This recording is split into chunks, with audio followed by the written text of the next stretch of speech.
Hello, friends. So last night I was working on some stuff, and I'm just going to continue working on things tonight or this afternoon. I spent the morning snowboarding, and it was amazing. Definitely one of those things where you just need that time, you know. Okay, so what we're working on right now is the settings profile page. And last night I finished implementing the button here where I can become a host, become a renter, but these buttons don't actually work yet because I believe it's because we're nesting forms and you're not allowed to do that. So the way that we're going to solve this, I think the easiest way actually, I was thinking of doing it a different way, but now I'm thinking the easiest way to do this would be, let's see. Okay, so there's an easy way to do it, which it would be just a button on click handler, and do, create, what's it called? Submit. We could just call submit in the on click handler of the button. That would be an easy way to do it. Do I want to do it that way? Or do I want to do the progressive enhancement way, which is you render the form and then you just associate the button to the form? I think that's what I want to do. So we're going to switch, grab this, stick it down here, and yep, that's what we're going to do right there. We get rid of this class name, and then this turns into a div without a method and without an ID and without an action. And then this has the form that it's pointing to. Yeah, and that's it. That should presumably fix that one. We'll have to do it with the other one, otherwise we're still going to get these warnings here. Unless, yeah, here it is. Yeah, so we'll do all of this and bring it down here and give it an ID. Come on, there we go.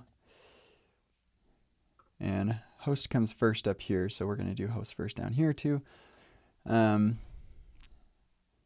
we will, let's see. Yeah, change this to a div. Just feel like there's more that I'm doing. Oh, right, because I have the error message and stuff here too. So we'll grab all this stuff.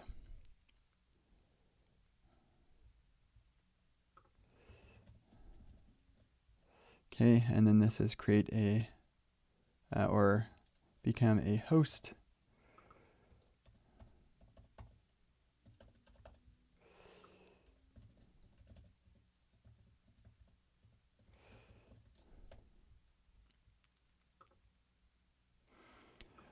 This is complaining probably because I'm doing things, Oh, right, yeah, I changed stuff here. Let's just do the same thing here, and everywhere where it says renter, it should say host. There we go. Okay, cool. So now that's happy, and I just wanted to make sure that the error message thing worked. So let's refresh to be sure. We're getting, yeah, that's unexpected. Am I still rendering a form somewhere?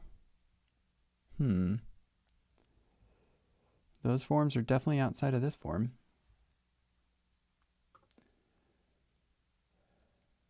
Okay, I'm going to chalk this up as a HMR bug, maybe?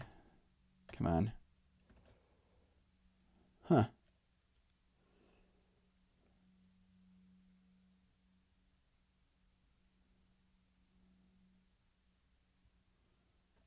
Man, this is so frustrating. Form.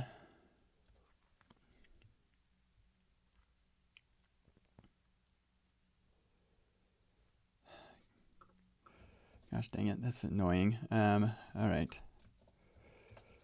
Language, HTML, format. Nope.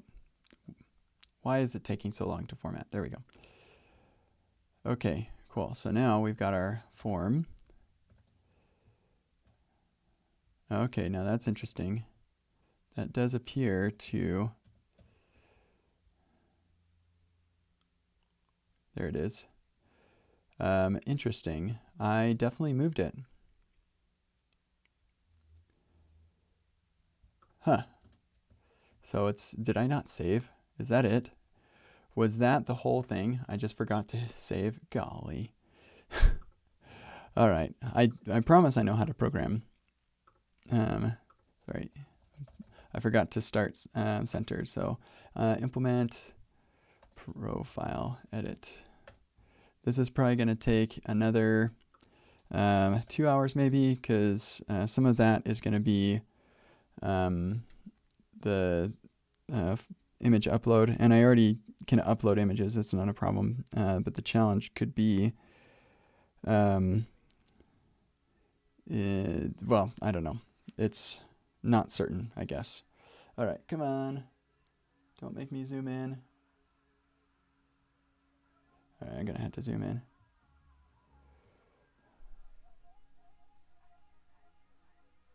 Good grief. All right.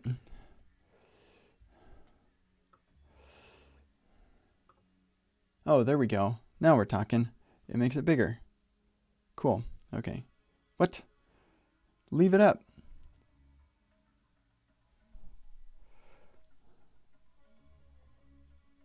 Are you for real, phone? That's really annoying. Try this again. There we go. You got to click that link real quick. Whoops. Sorry about that. This new position of my boom for my microphone has its issues. Okay. As in, it's like kind of in the way, but it is a pretty good spot.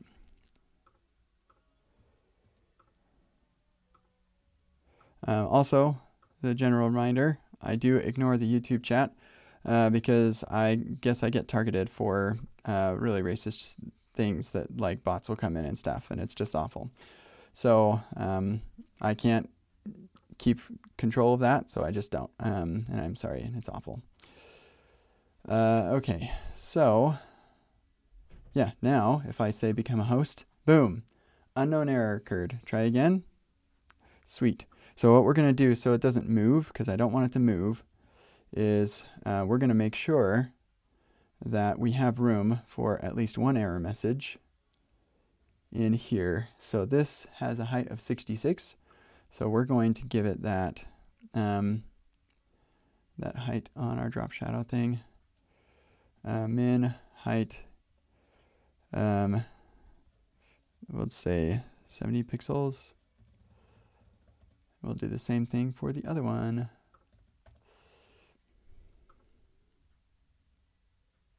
Cool. So then I do that and boom. So no motion. It doesn't necessarily look like it's in the center now, but I think that's actually okay. It doesn't have to be perfectly in the center vertically anyway. And now we don't have stuff moving when the error message shows up, which I think is also great. Okay, one other thing. I want to give this error list some padding. My mobile device is not distracting me from my task. I am on here. Okay. So, coming around the button area, this error list, we're going to have a class name. If we look at our forms error list, yeah, we do this. We're going to do the same thing.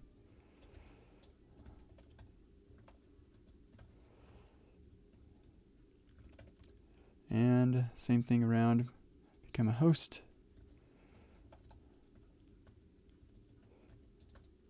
There we go. So it's at least indented over a little bit. Yep. I think that looks better. Oh, no, that's not good. Nope, nope, nope. That's because it's too wide. Yeah, we don't like that. Also, adding that padding. No, no, no. We don't want that. I think it's fine without the padding bottom. So get rid of that. Padding top is probably necessary though. And so if this is super long, yeah, we don't want that. So we need to give it a max width, I guess.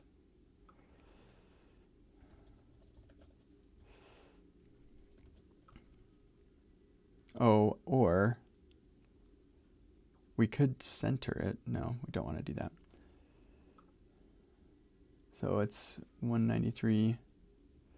If we say max width of 200 pixels, yeah. So then this,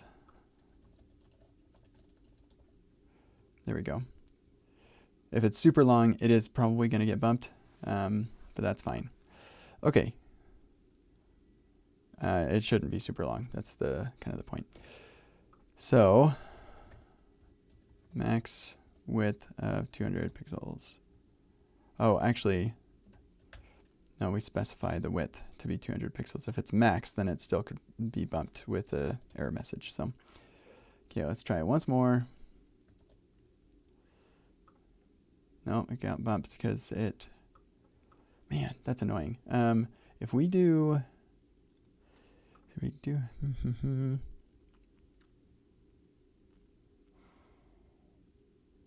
what if we, no, I hate that.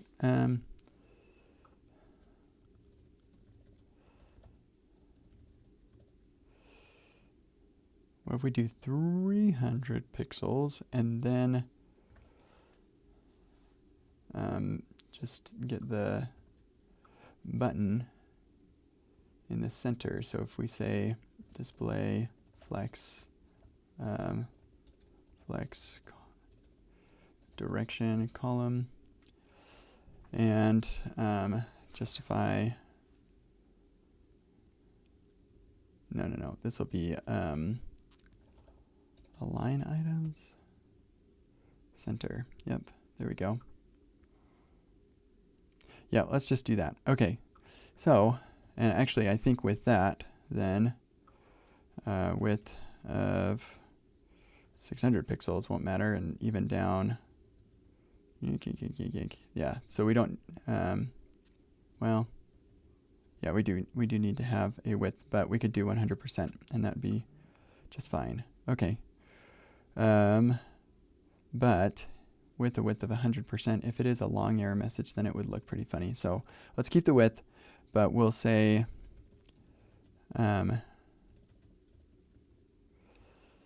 flex call items center. There we go. Okay, so then I do that, we get an error, do that, get an error. It looks great, no jumping around or any of that. Sweet, so now if we get rid of the error, and get rid of this error,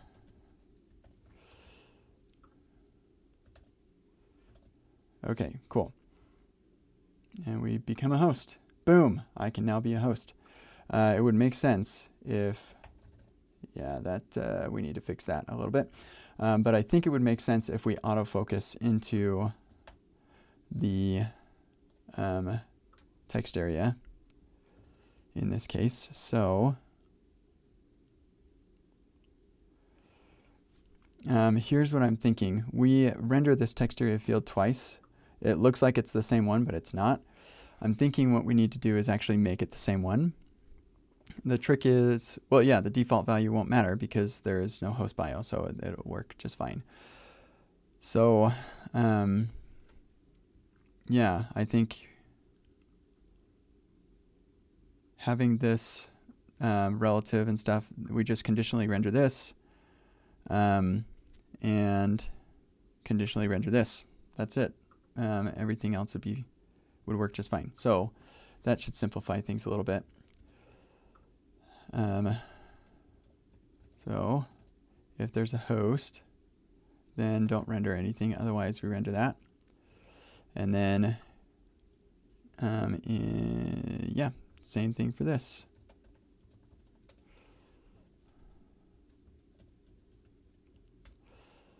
And then we can get rid of that, I think. Oh, I think I mixed that up. There we go. Cool. And then let's do the same thing to this. Oh, whoops, I made a mistake. This should have default value.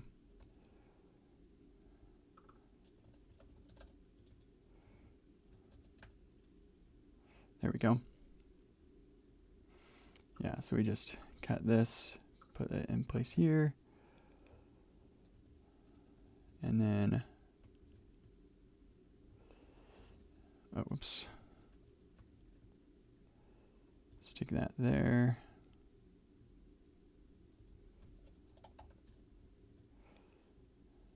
Grab that and stick it right there. And then same story here.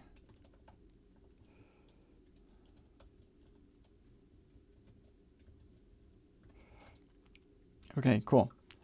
So that's interesting. I think we mixed things up. I need to fix the disabled thing here. Yeah, get rid of that. So disabled will be if data user host. And down here,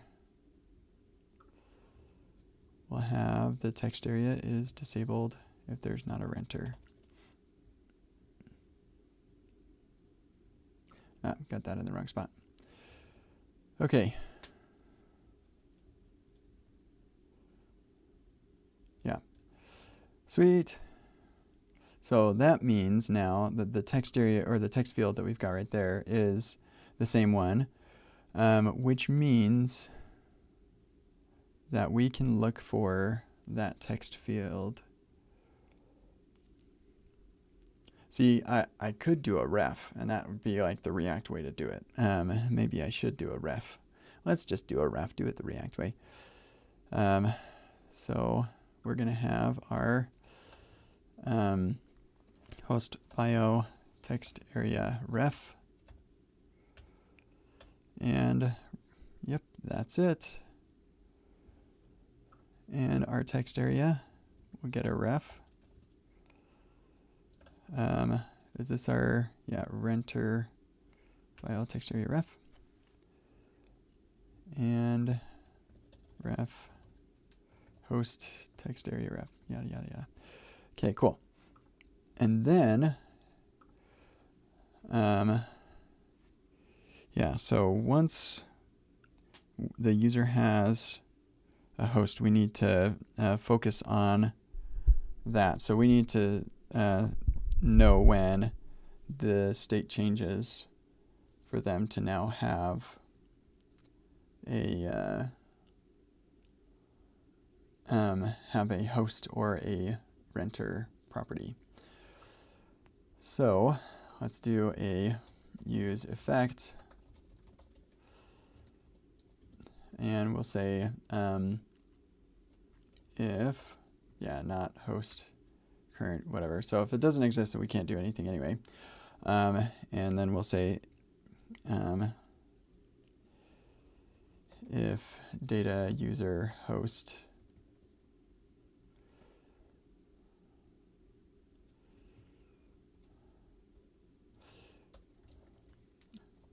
previous host, we're going to do this, use previous value.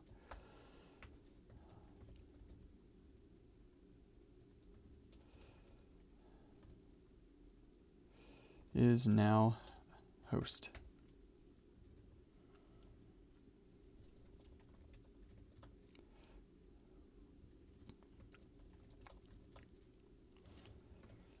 Previous was host. So it was not a host previously. That's kind of confusing looking. And there is a host now. Is new host. And we say if is new host, then that's it. That's what we do.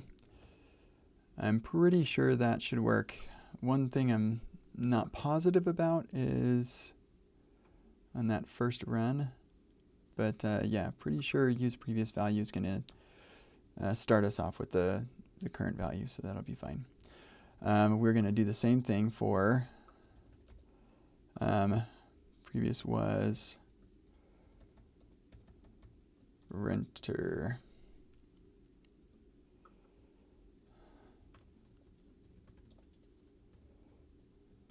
Oops.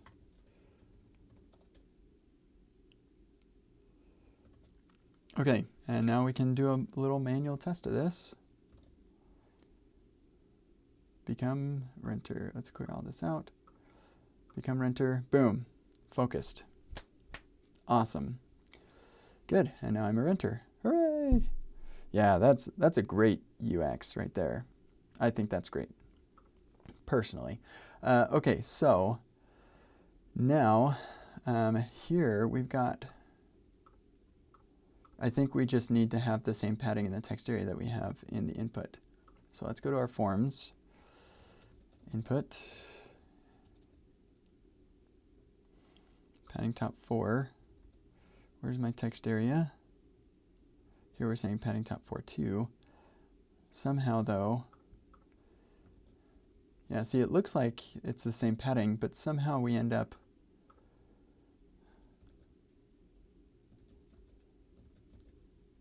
maybe it's the line height or something. Line height 1.25. That's the same line height. Yeah, I'm not sure what ends up doing that. But what we will do, this is why it's nice to duplicate, is because you can make changes like this and not have to worry about like do a bunch of logic or whatever. We can consolidate it later, that's fine. So let's do 8.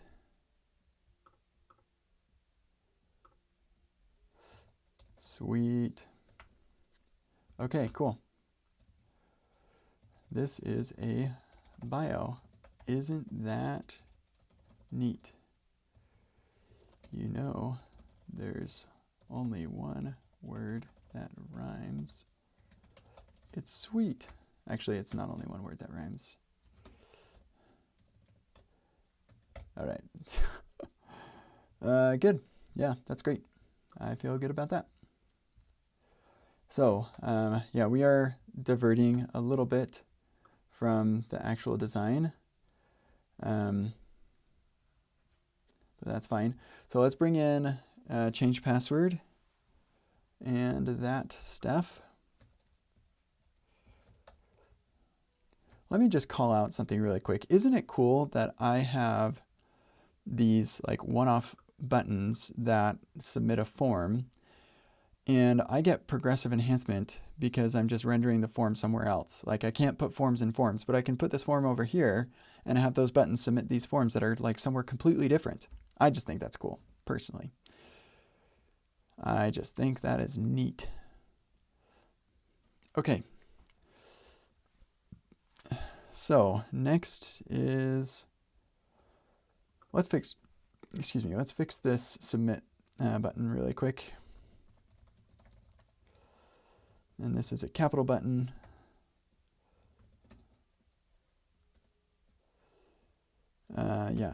Type or size, medium, variant, primary.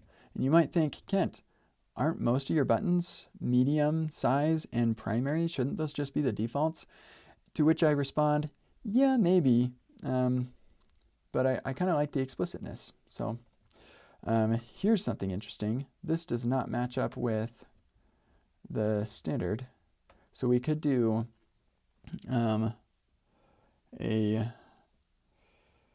wide version.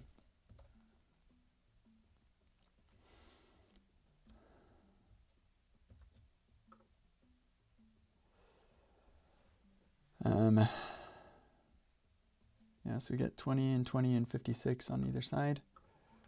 So this is still 2020. It's just we've got a wide variant. We could do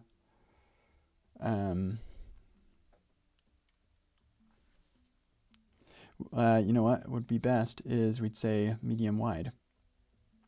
That would be the best way to do that.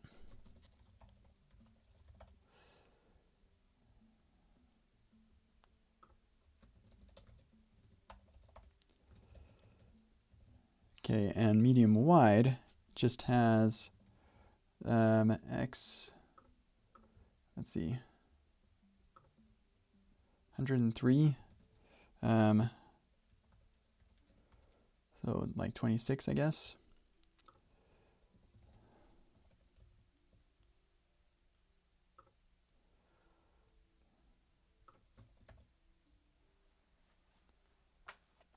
Well, that didn't do what I thought it would. Huh.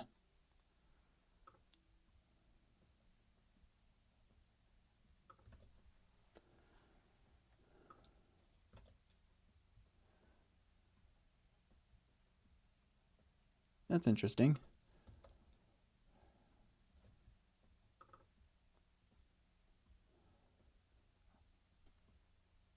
I don't know why that would happen. Oh, because 26 is not a thing. That would make sense.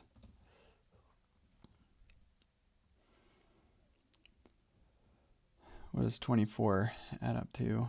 96? Yeah, that's good enough. There we go. Medium wide. Sure.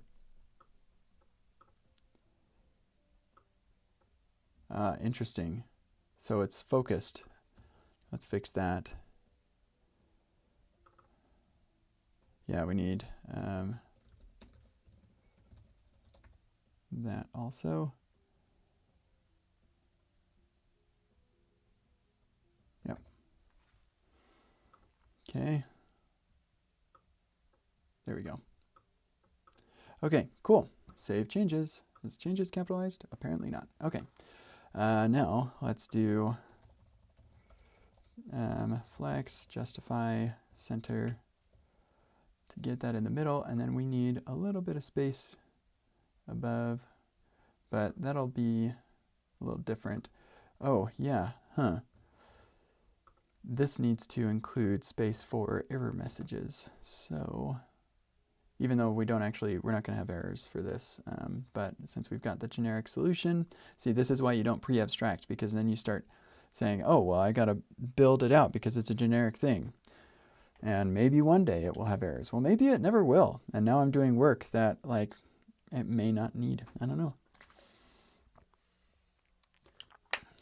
But I'm going to do it anyway. Okay, so we got our text area field. And I think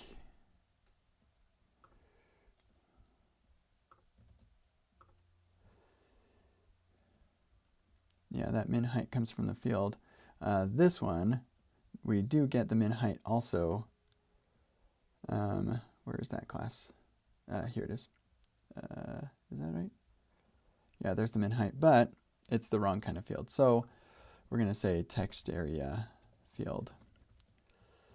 And now, whoa, whoops. I think I changed that on the wrong thing. Whoopsies.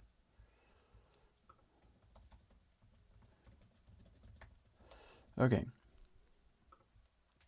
So position relative and min height is, yeah, so this is kind of tricky. So what we do I have a height on here? Yeah, H 46, it's 192. This is 64 plus 96 minus 64. Okay, so 32 plus 192, so 224-ish. We'll give it 2 more. So text area fields need to be at least that big.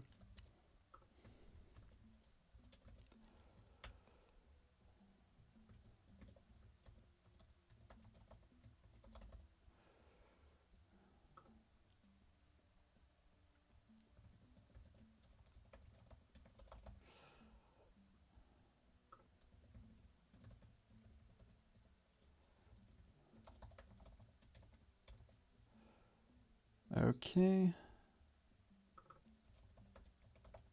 I think that covers this. Almost. I'm missing something.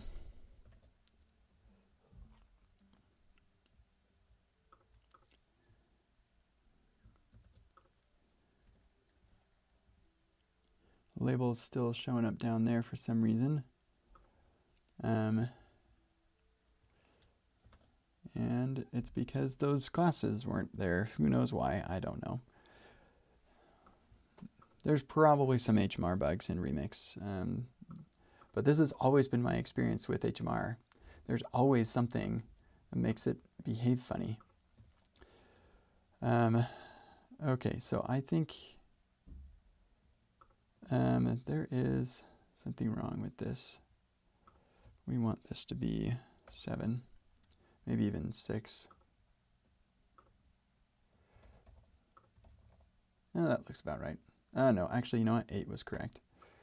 I gotta sneeze. It's coming on.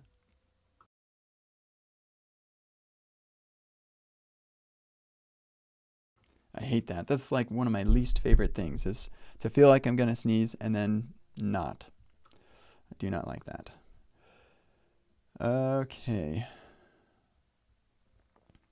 Cool. So then the last thing we need on this form is they put a horizontal line. That is this color. That's muted, space muted, I think. Yeah. So let's stick that here.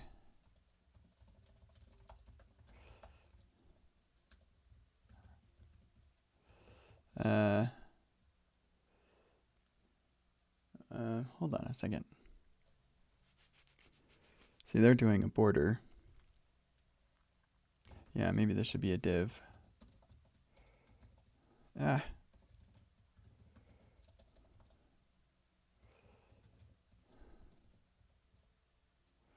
think you need to give it a height. And then border, bottom. And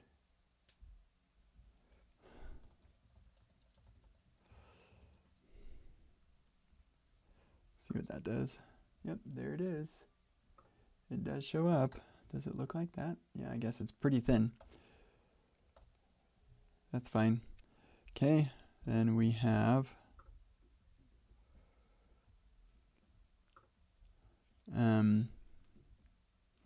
I think we want to keep it in this grid.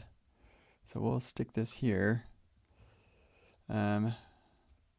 Call span, I think it's 6 across, right? I believe that's the case.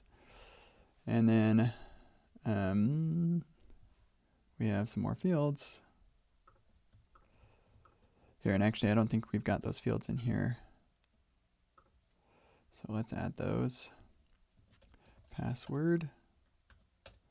Confirm password. Now, actually, we have password schema and confirm password.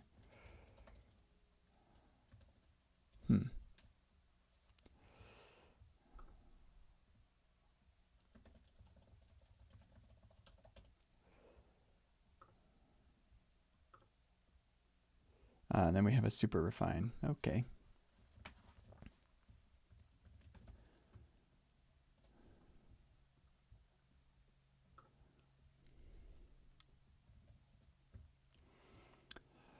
Yeah, I don't know how to make this generic and make the types happy. And I don't want to take the time to figure that out. I'm sure I could, but yeah, password did not match. That's fine. Okay, cool. So then we come down here and we can add that.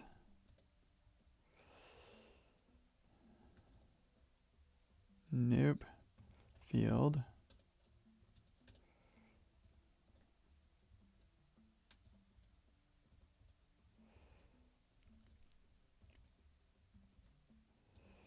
Yeah, you're right, Copilot. Current password is a better name for this field.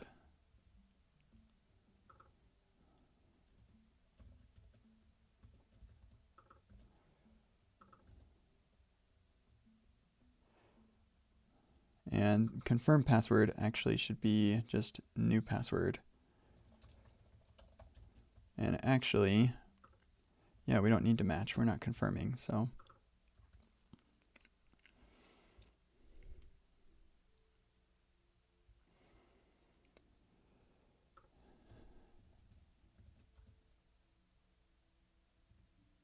Hold on a second. These fields, yeah, we didn't need to wrap all these in divs. So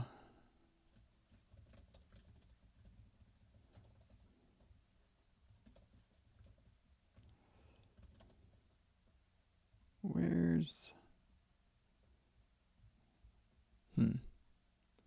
yeah, I lost a div. Hold on, back it up.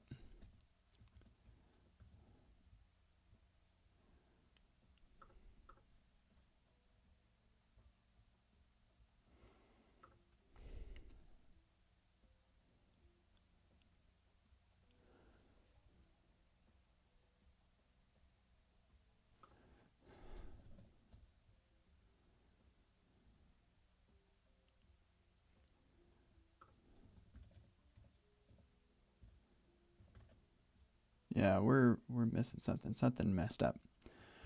And unfortunately, the error messages that we get are just not so great. But I have another way that I do this. Come on, I need to move that over. Yeah, that is like super duper useless. I cannot make sense of this. Yeah, we are missing a div somewhere. All right, you can go away now. Here's what I do.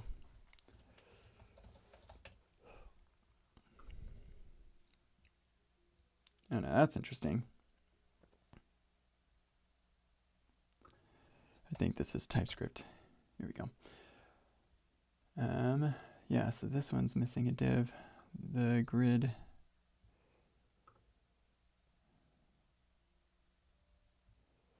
Yeah, that grid right here. But we actually want to get rid of both of these anyway. There we go. Okay, cool. And then the current password is new password now.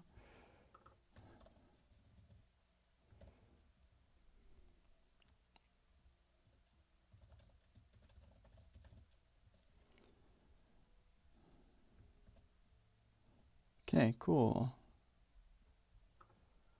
Nothing? Oh, right, because sometimes this thing will blow up if it has a parsing problem. Here we go.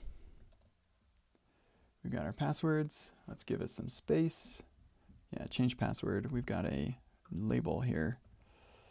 Wonder if it would be correct to put this in a field set. Probably. Legend. Isn't that what you do? I'm pretty sure. Change password. Text. This. I don't recognize that one. Okay, forget that. We're not doing something totally different from the rest of these. We're going to do the same one as the labels.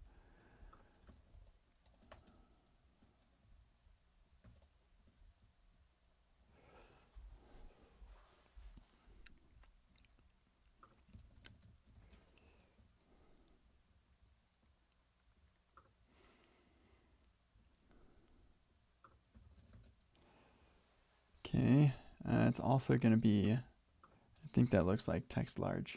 Oh, it's 14. I think that's normal.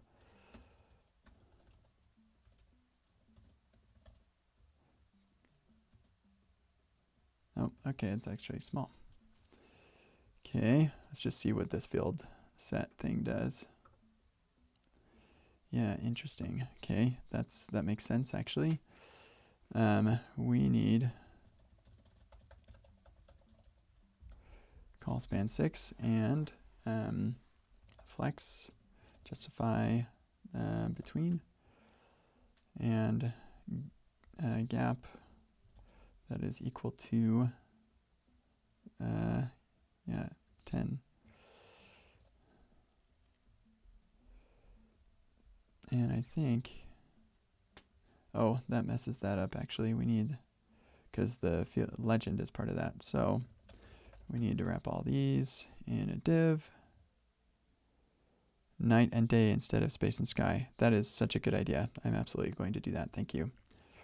I was not happy with space and sky.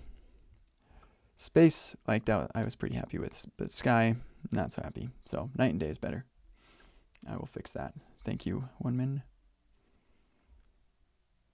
Okay, so we'll move this over to this.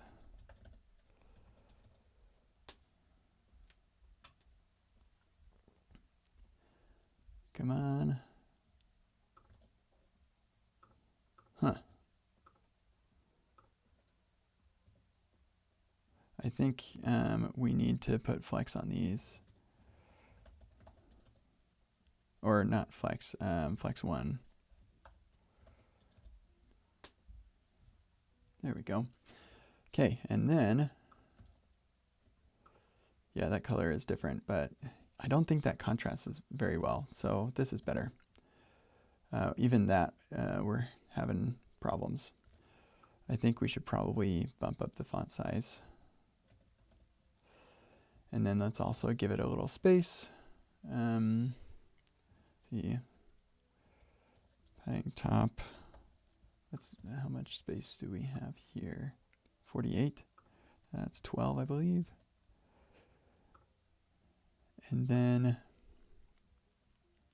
here to there is 24. Padding bottom, 6. And, oh, actually, no, that is going to go on here. Text night label and text day label. Well, so maybe last night is when I named that, and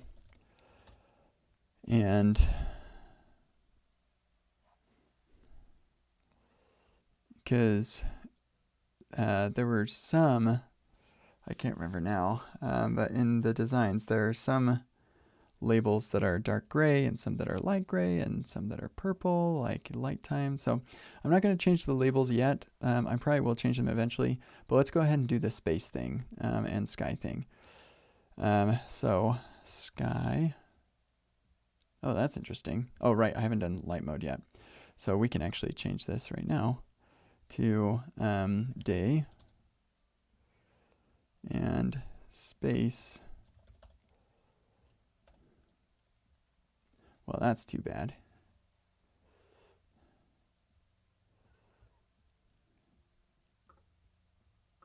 Let's do in app. There we go. Pretty sure all of those are what I'm looking for.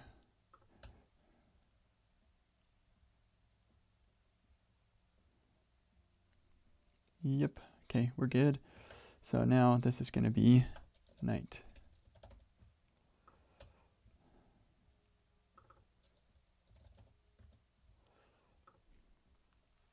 Still need to figure out the label, but yeah, this is better. Okay, cool. Great, and we are missing something on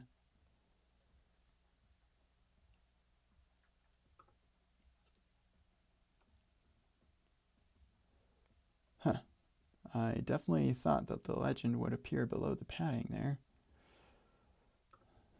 Maybe we need margin then, I guess. There we go. We need 48 space there. We already have a bit of space, so we just do a little bit of eyeballing it here. So margin top, maybe 8. And actually, instead of putting that margin on the field set, let's do that on the line instead. I think that will be better. Okay, I think that might be too much.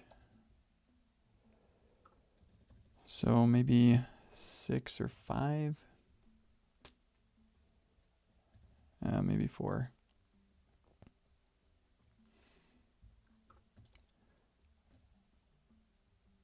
Yeah, that's not equal space. We've got 48 here and 48 there. It is equal space.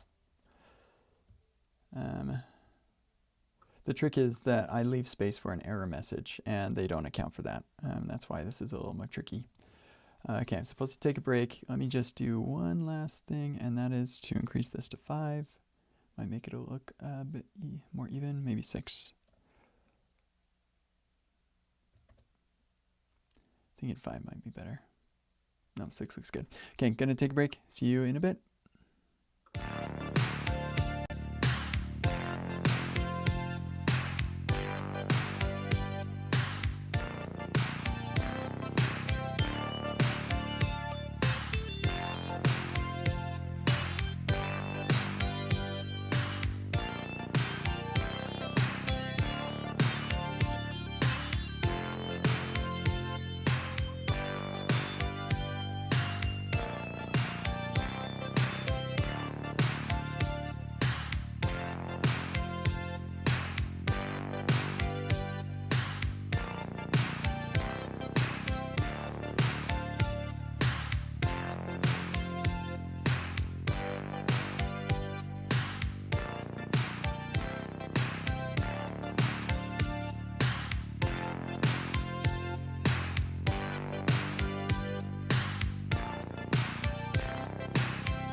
Okay. I think we are close. I don't think that's enough space. So it's 40 there. Of course, we have our space for the field. We're going to add yeah,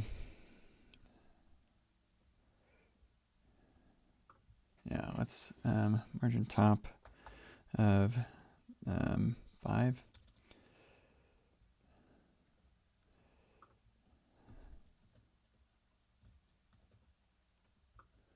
That gives us more than enough. So probably a margin top of 3.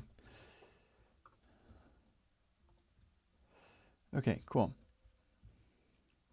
We are not going to do any of this verified stuff. Maybe one day we could verify a phone number. Verifying your email is meaningless because you couldn't have created an account without that. I don't think we have a way to change your email, though. It occurs to me. Oh, wait, no, you do, right here. That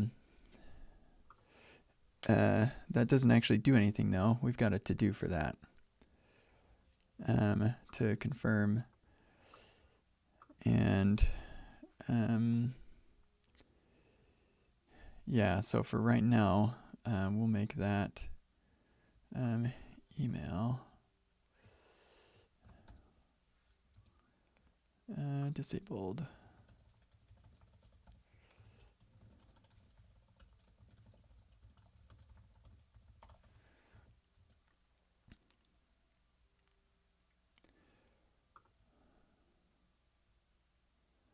Cool. Okay, good. I feel pretty good about the way that this looks. This has quite a bit of space below here. And I like that. So let's do margin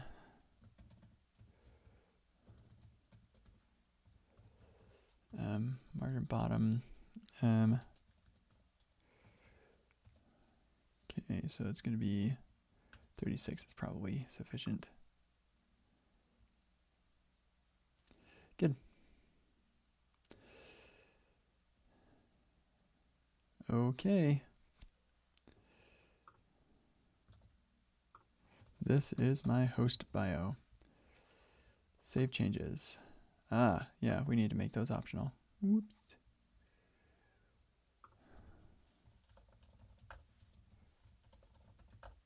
And then actually we need to address that. Current password and new password.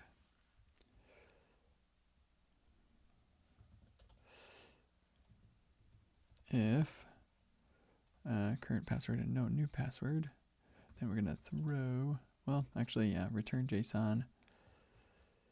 Yeah, okay, status error, errors, I think we could probably do this in a super refine. That's what we should do. We should do a super refine. Super refine. Yep, you know what I want to do. Thank you. That's sort of it. Hold on. Where's my super refine? Oops. We have this context add issue thing.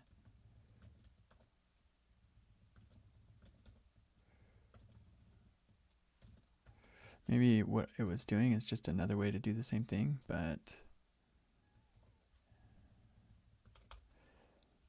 yeah. If there's a new, actually it's really the opposite. If there's a new password and there's not a current password, I don't care. You can put your current password if you want to. Okay, new password. Must provide the current password to change a password. And actually, you know what? This makes me think we should actually do that, the check of the whether that password is correct in here too. So This is async now. And then we await let's see, user, no, auth, there it is, server.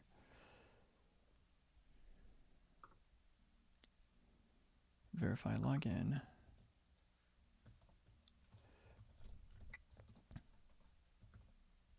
Oh, we don't export that, huh?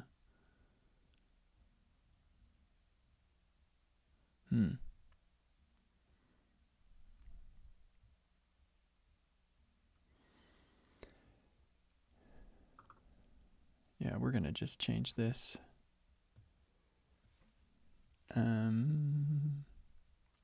Because all this does is return the user ID, so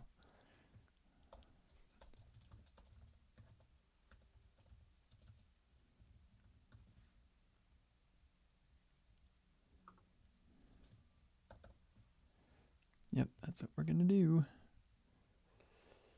And then we are going to export this.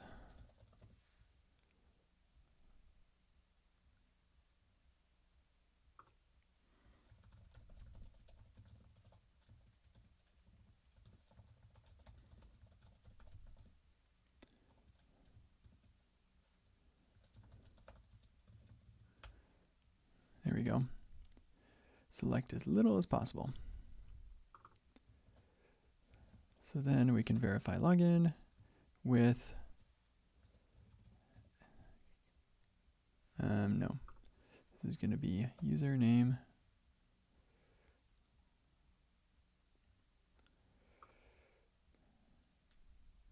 Yeah, username, is that optional? No, it's required. See, I just set it to, if they don't provide it, that's fine. But no, they definitely need to provide a username. They don't have to provide a name, so that's fine. But anyway, we've got username and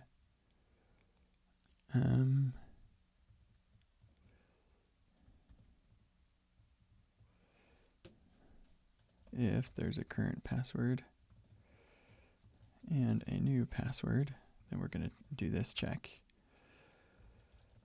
User, if not user, then incorrect password. Bum, ba-da-dum.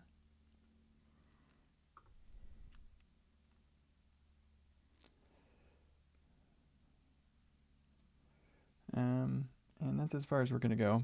Probably better user experience would be if that happens, say email password reset link or something, but people can log out and do the reset flow. We do have that. So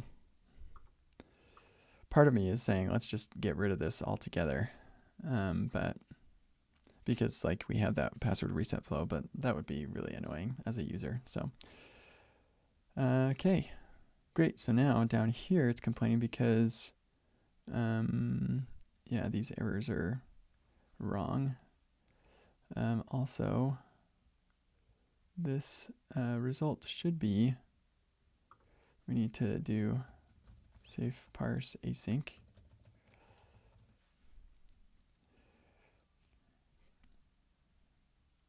Okay, cool. And, oops.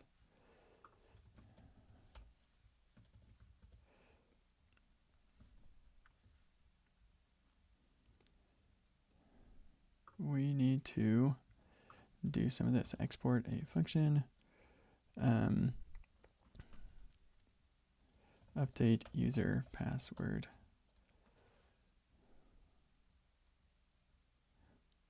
Or, you know what, it should probably just be get password hash. And it's literally just this.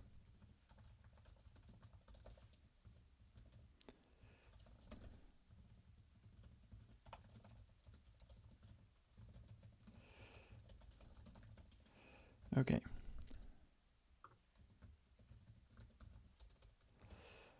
So it's not much, but it's honest work. Okay, so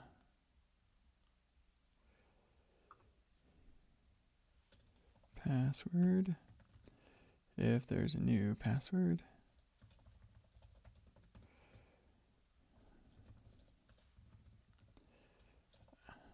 Update.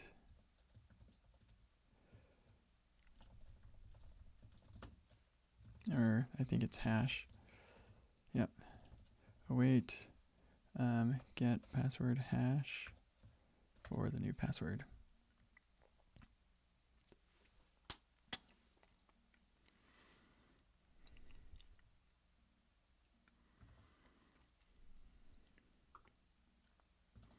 Okay, cool. So we can just try that really quick. This will be easy to test out really quick. So I go, oh, sweet. Nice redirect, Kent. Cody loves you. Log in, that works. And then here, let's log out. Oh, right, I lost the log out functionality because I deleted that link. Okay, let's try that again. So then we go to the current password, Cody loves you, and save changes, password's too short. Oh, that's interesting. What if I don't have anything? Yeah, these are optional. Oh, interesting. Because those values do appear.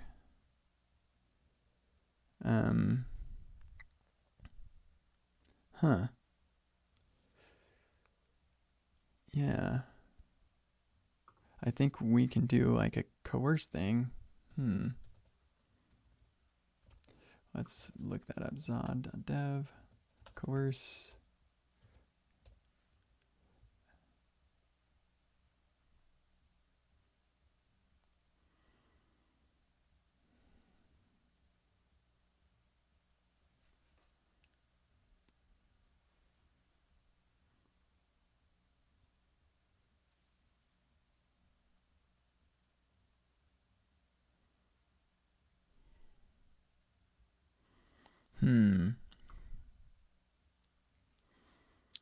Yeah, this one's tricky. Tricky.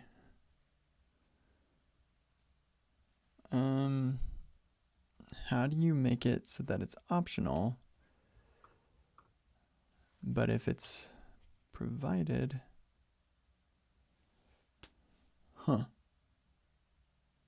because it's going to end up being an empty string.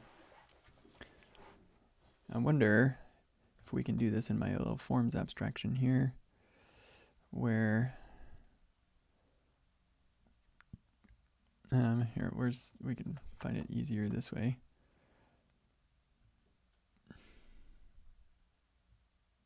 Pre-process form data. Get value based on schema.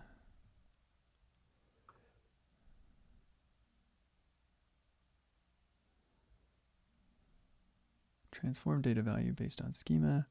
So we get the value. And then if it's optional,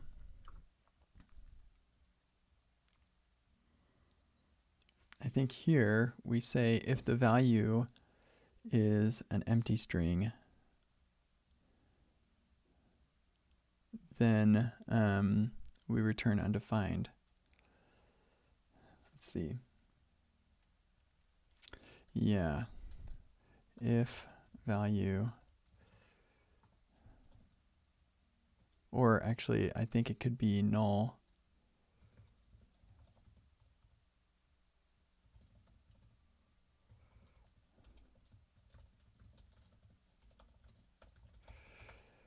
I think that makes sense. If a form value is optional, then the form will still send a value, or form could still send a value even if the input is empty. So we change it to undefined, so it parses as optional. Okay, so is there a situation where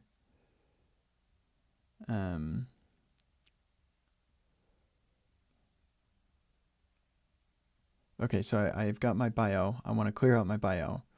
That's an optional field. That will get set to undefined here. I think that is a use case where I can't do what I'm trying to do here. I've got my host bio. It's optional. It'll end up being undefined. And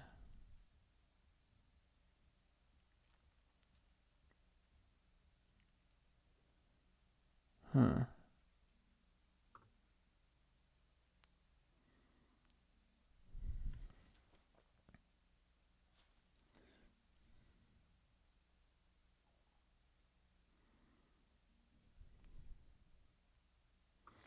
think actually these would not be optional.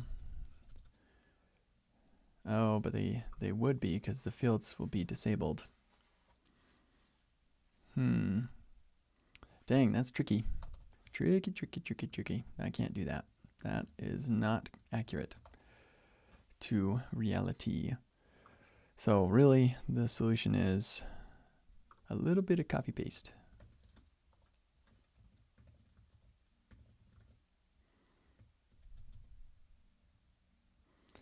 So the thing is, if it's present, if it's a non-empty string,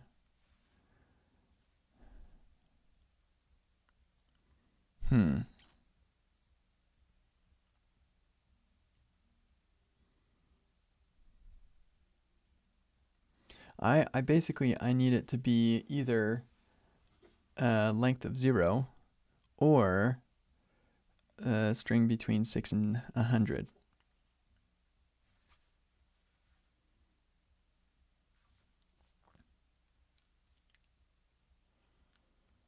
Okay, I think I can actually do that. I think I can do it this way. Z.union.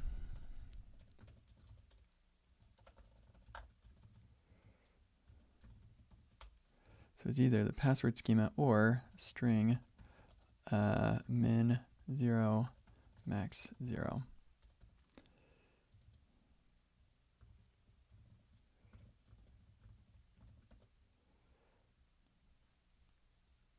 I think that'll work. Yep, I think that will work. Kablooey!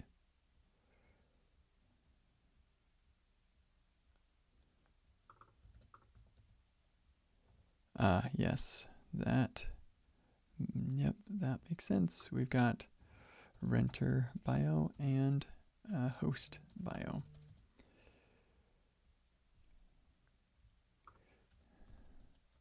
Host.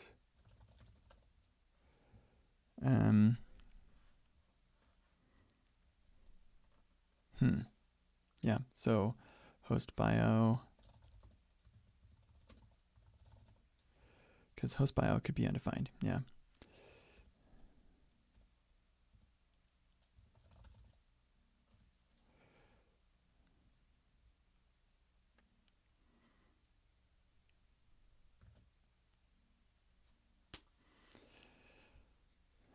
Okay, I think that will work.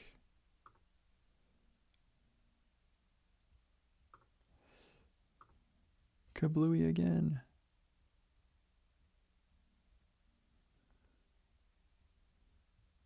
Oh, right, because I'm slurping up all of the, yeah, current password. And whatever's left is contact info. So that's my bad.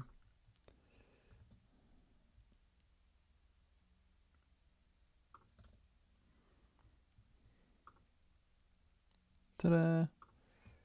Okay.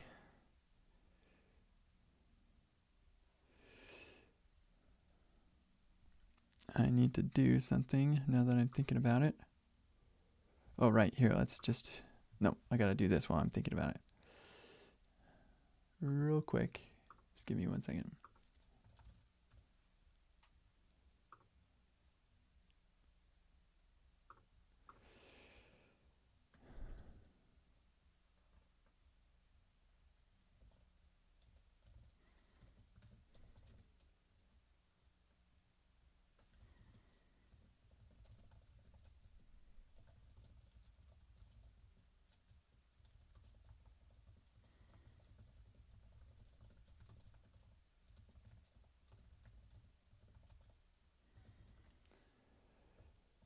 Okay.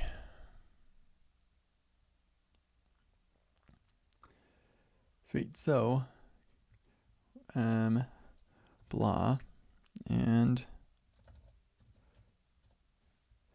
string must contain at most 0 characters. Now that's interesting. That's not exactly. Yeah, dang. I think if we swap these, then that will fix that.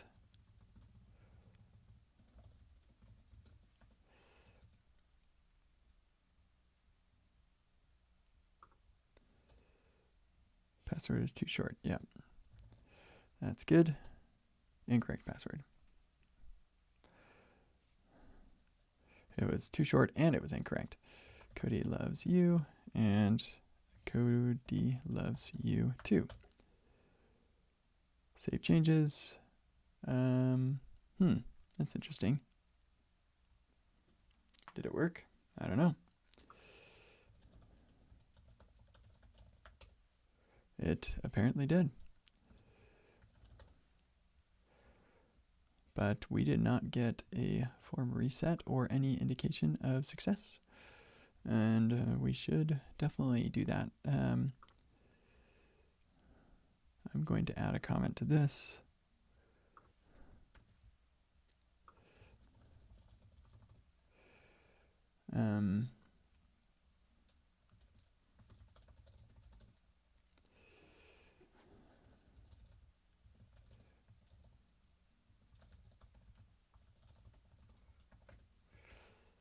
I kind of already have error states, but I did that myself. I think maybe they could have come up with some good ideas.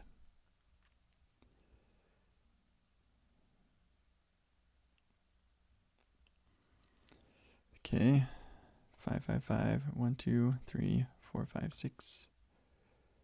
Save changes. There's no indication of success. We will deal with that later, but it does save. Hooray!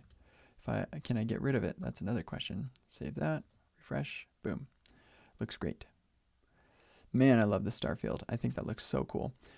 Okay, cool. So I think we are done with the first iteration of this form. Whoops. See what it looks like on a wide screen. Yeah, that's way too wide.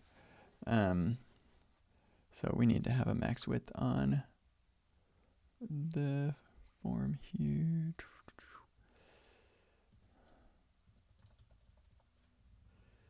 Why am I not getting my numbers?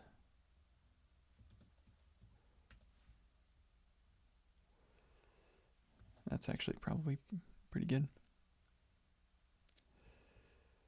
Yeah, let's see what the design says actually. 752, yeah, that's about where we're at. Yep, sweet. Cool.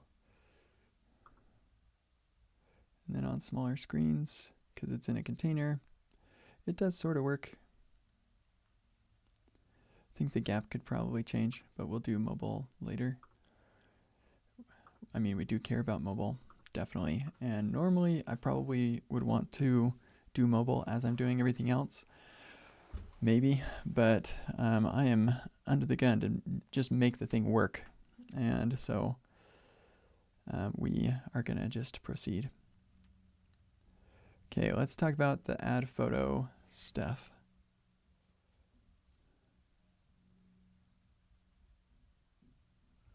So if there is no photo, then we have this add photo thing. They have this default photo. We will figure out something for that probably at some point. They have a way to delete the photo. We can change the photo. And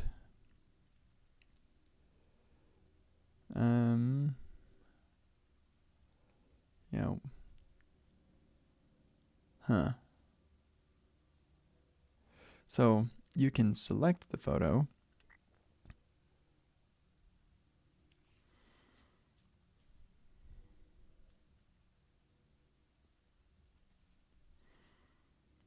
I'm kind of thinking actually, when you click on this, it opens up the file chooser instead of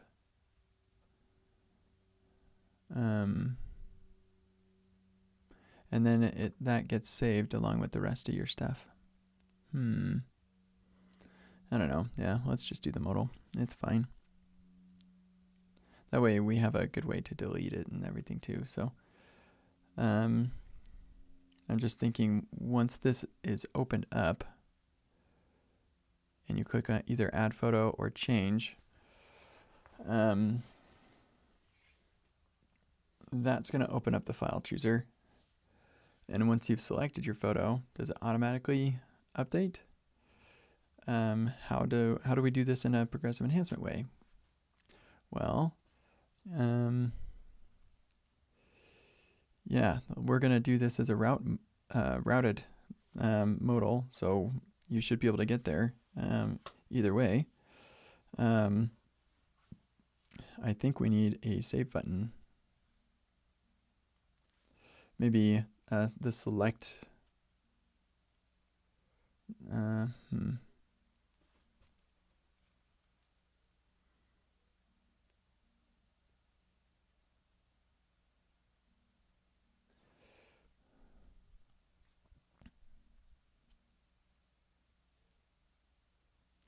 Maybe this delete, instead of delete, it's save changes or save photo.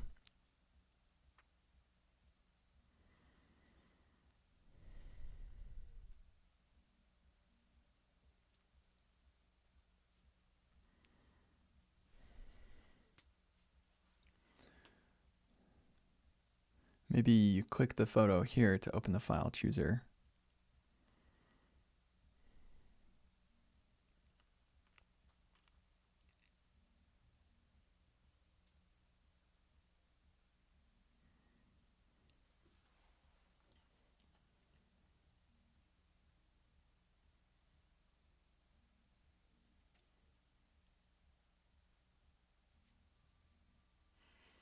Okay, so what if, so we can have an input that is a file thing, and I'm pretty sure we can know whether a file has been set to that input. And so then we can, just through CSS, determine which button to show. And so once you click change, that opens up the file chooser, you choose a file, and then this button, instead of delete, it goes to save. Yeah, that's what I want to do.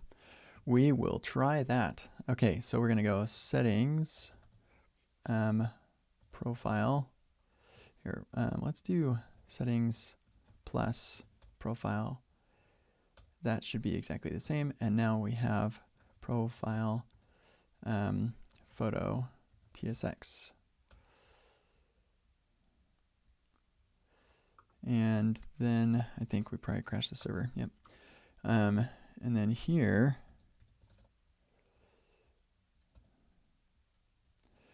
photo chooser modal. Now I'm going to go and look for the example I made forever ago.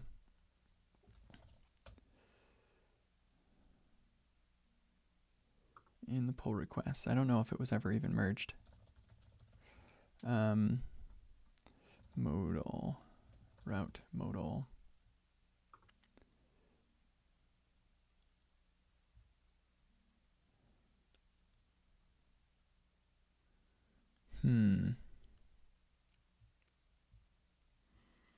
I know I made an example.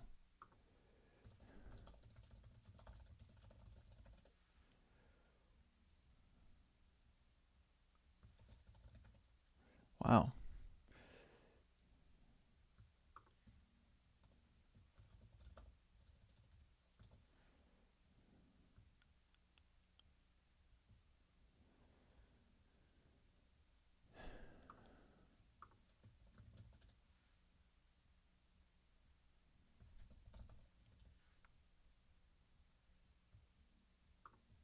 Oh, nope, that's not gonna, that's forever old.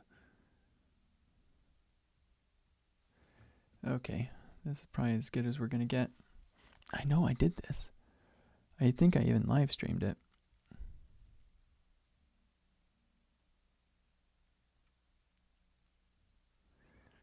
here we're using reach dialog.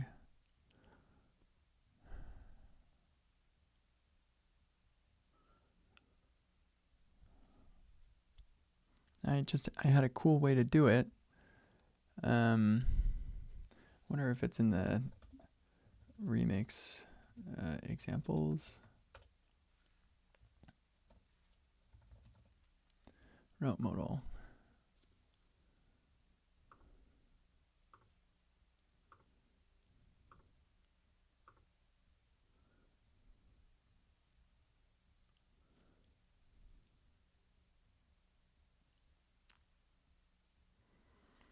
Yeah, this isn't handling animation at all. And you know what? We don't need to handle animation yet either. We will add animation later. And it's enough for me to know that it is possible to have it animate and also server render. So do I have modal?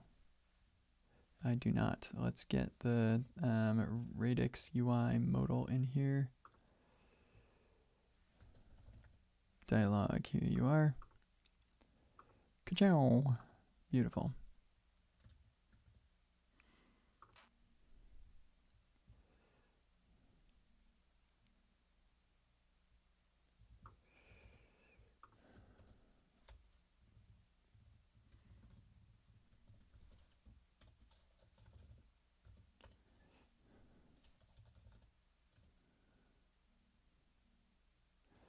Okay, cool. And then we're going to use this remix loader to get the user.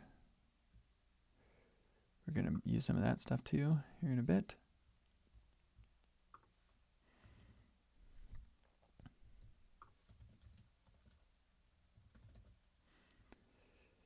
Okay.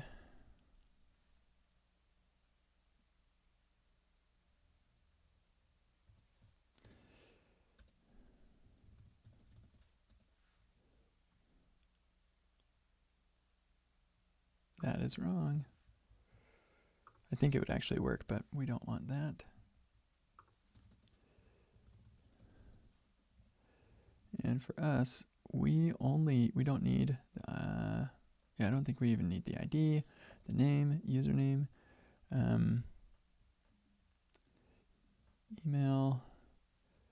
We just need the image. And in fact, over here, we don't need the image. Well, no, we do because we display it. All the contact info we don't need. Host stuff we don't need. And then we do have EpicWeb, Rocket Rental. If we go back to settings, profile, and look at some of the history. Where's history? Here it is. Even just one commit back, I think.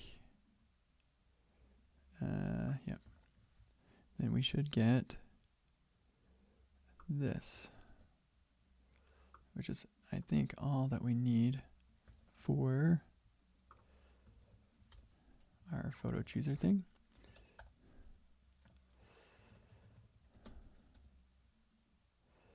Okay, so it's an instance of a file, and then,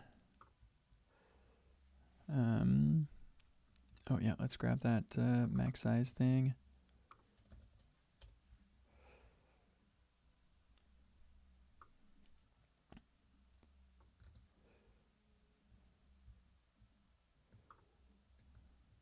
Yep, there we go. This is going to be our remix action.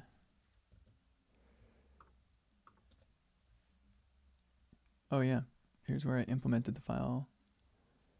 Wait. OneMan is sharing this. This is where no, this is not distracting me. Thank you. 2 months ago where I implemented the file uploader or photo uploader, but I think what I was looking for was where I implemented a route-based modal, and that I believe I did on stream. It was a while ago.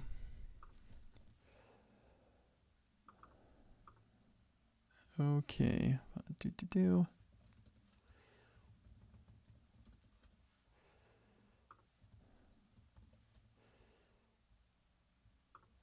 Okay, we're going to rename this to photo form schema. Yeah, these all go up here.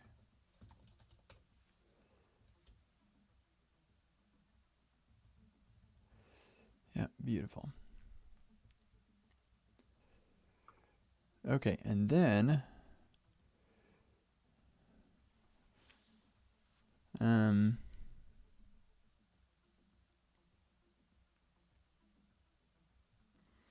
yeah, so we need to, I think we're going to have a different way to delete, maybe.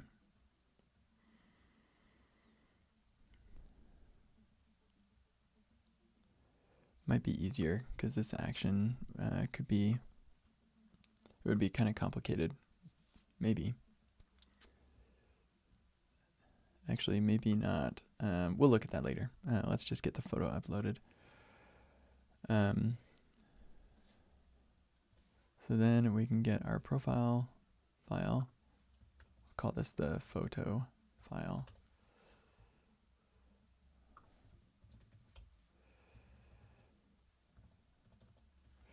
And then with that,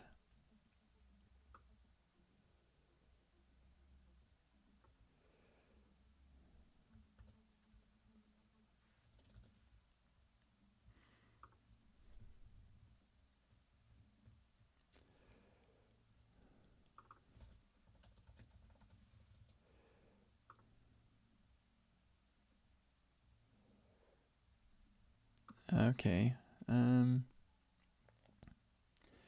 Yeah, if there's not a photo, yeah, because we said it's optional, but I think we need it. If you're going to submit it, you got to provide it. So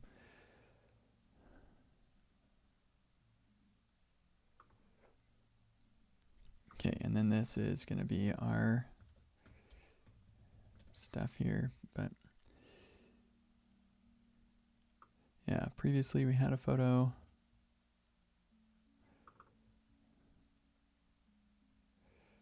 Yeah, in this case, you definitely will have one, so we don't need to worry about that. And then, aha, Oneman, you're on a path. There it is. And Ryan joined me. Forgot about that. So that's fun. So yeah, this is where we were trying to figure out, okay, how do we make it so that we don't animate the dog? Because it'd be weird if you landed on the page and then a modal animated in. I'd much rather land on the page with the modal already in place. But if I'm navigating, I want to animate the modal. And so, yeah, that's how I solved that a year ago. So, well, thank you for that. I will remember today, and I'll come back to that when I add that feature here. And maybe I'll do it today. So thanks for finding that. Boy, that's tough. The title of that video is Coding with Kent. So it's like, I don't know how you found that.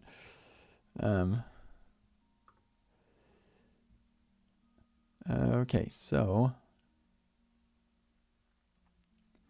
I think originally I had done this as a transaction, but then I realized like if deleting the photo doesn't work, then like who cares? Just leave it there. It's fine. Okay, so then we have the update process, and all we care to update is the image.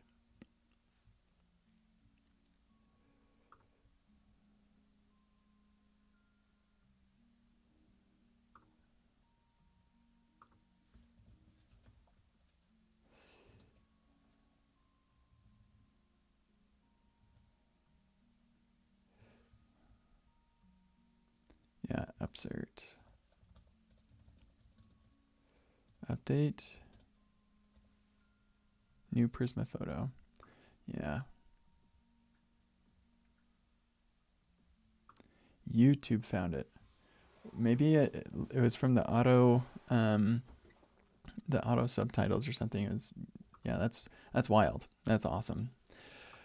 Okay, sweet. I think we're almost there, and it's break time. So when I get back from the break, the last thing we'll just do is a return JSON success thing. And so yeah, when I get back from the break, we'll build the UI for this. And then I think, let's see, where are we at? It says I have 40 minutes left to implement the profile edit page. I don't think we'll actually get there because I'm very bad at estimating, but maybe. So look forward to that, implementing the UI on the other side of this. See you in a sec.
Okay, let's get to the UI. So, we're looking at our dialog stuff.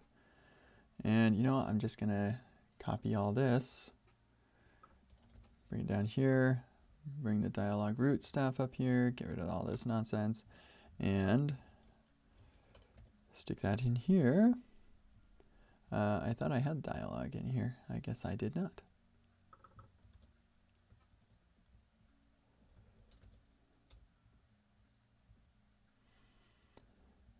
Okay, dialog close.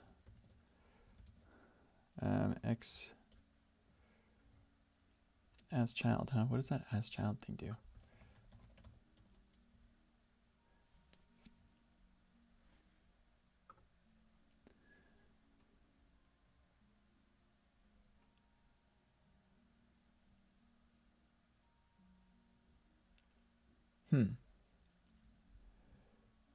I think what it means is instead of dialog close rendering a div, it'll just render this button and give that button all the things that the div would have had, maybe. Let's look at what the DOM looks like. Yeah, that's what it does. Yeah, that's fine with me.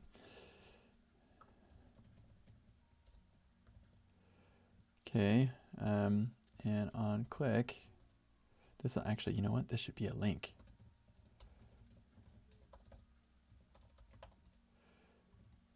Snap. That is so cool.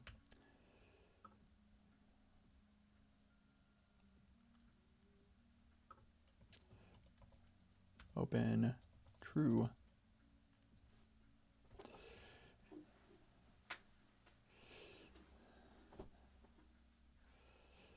Okay, trigger. Oh, we don't have a trigger. Yep, no trigger. Interesting.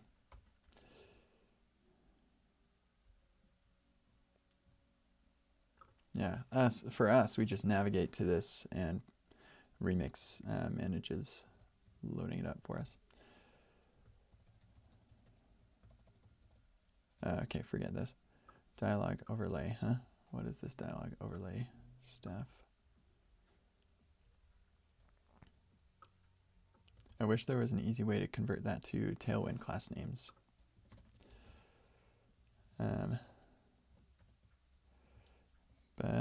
And there's probably a tool out there somewhere, but let's see what this thing says.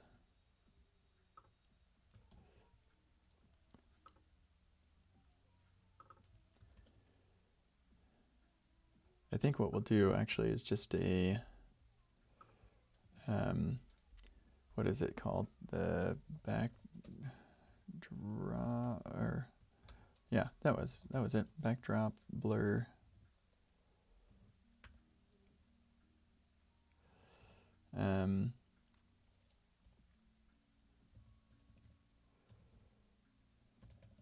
Fixed inset 0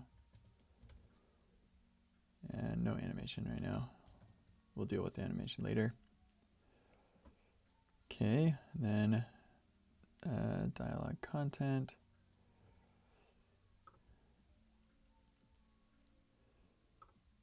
Yeah, okay, so where does this end up getting rendered in the DOM is the question.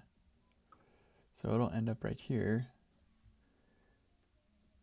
So we say position fixed, top left 50 and transform, yeah, that sounds fine.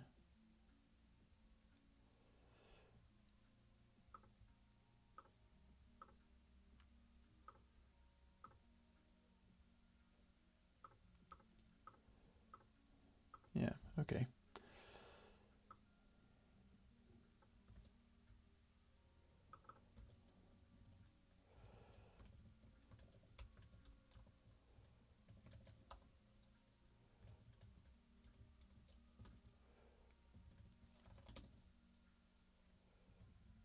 I think we do 1/2. There it is.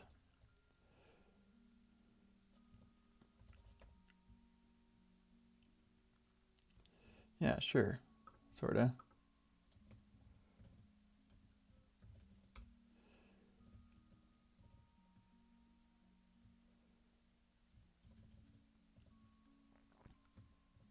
Okay, this, I forgot what I called this color. I think it was like space muted or day night muted. Oh, well, that color is not in our palette. We are not going to add another one though. I think this is light, night light.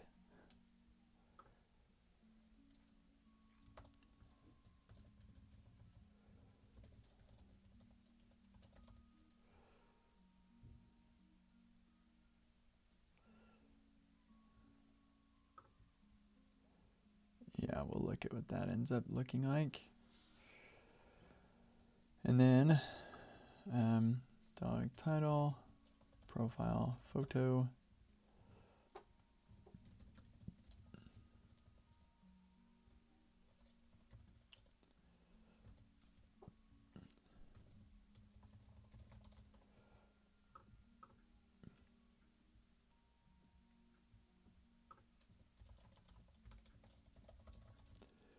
And text, we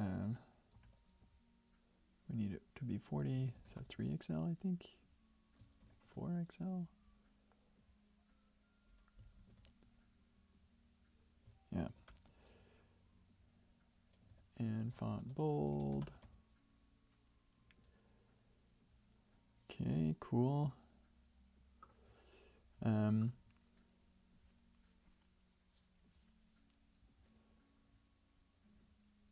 Huh.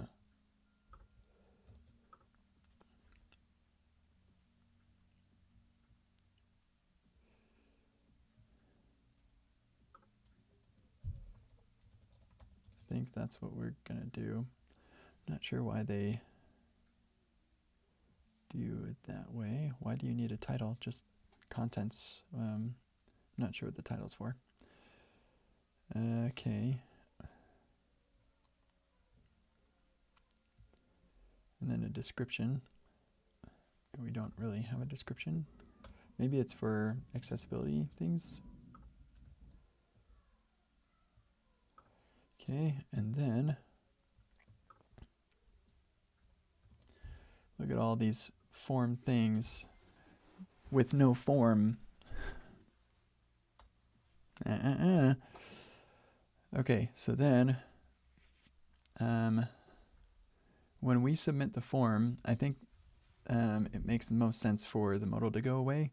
So our action, instead of returning JSON, will redirect to settings profile.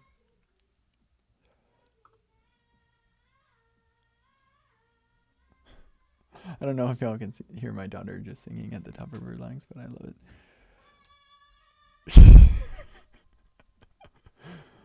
Oh, that's so great. Okay, form, method, post, and then we've got in here. Now, what did I say I was going to do? I think we were going to have that delete button change to a save button.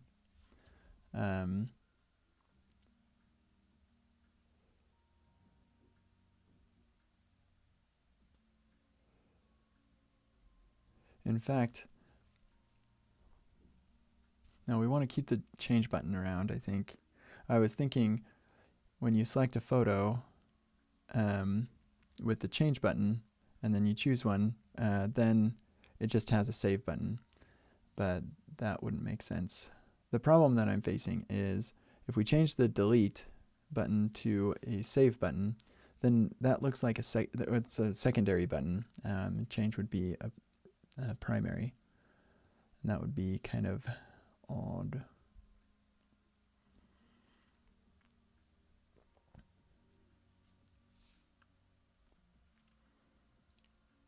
I mean, we could just change the primary to be a secondary button once you've selected your photo.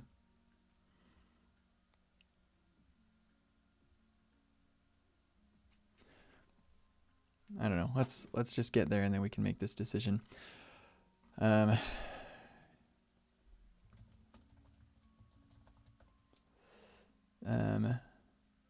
We're gonna want flex call gap is gonna be 10. image source is going to be data or get user image source data user image ID. And how big is it? 280 by 280 class name. Yeah, you had it, something like that. But 280 divided by 4 is 70. So how high does this thing go? Okay, 72.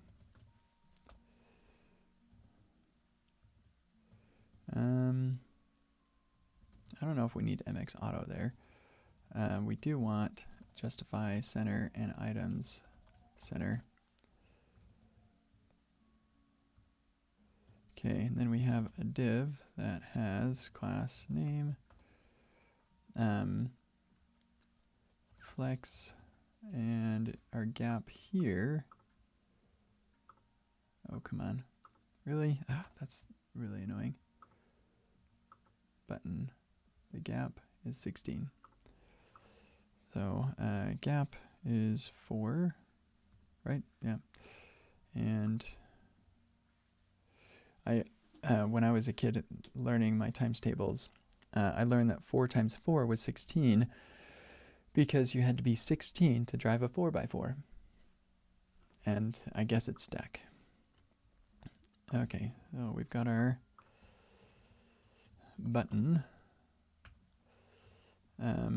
This is actually, that is a file input. That's what that is. Input type file.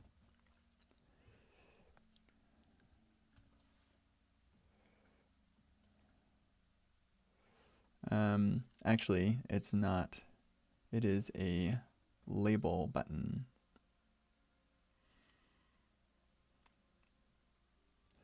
Okay.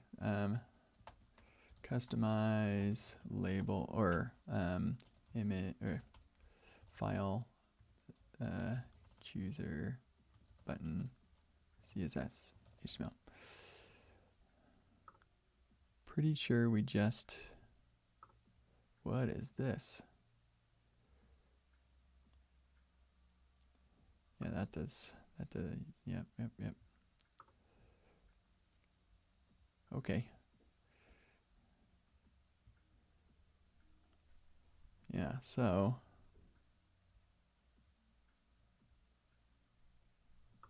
Yeah, the label is what you style. And then this thing, we just hide it, I guess.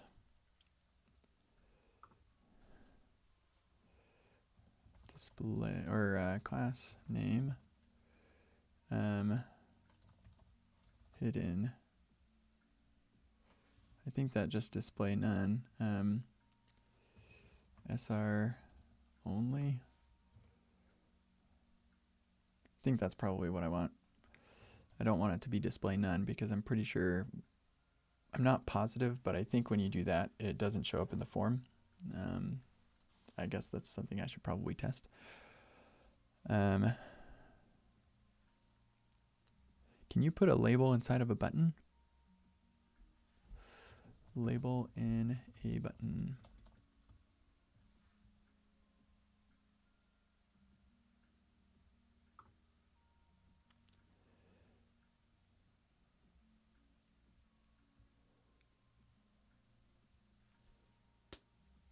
Yeah, okay. Cool, that makes this a lot easier. Okay, so our button. I wonder though, if I click on the button, it probably won't trigger the input. But if we can put a label or a button inside of a label, contravenes, what does that word mean? I think they meant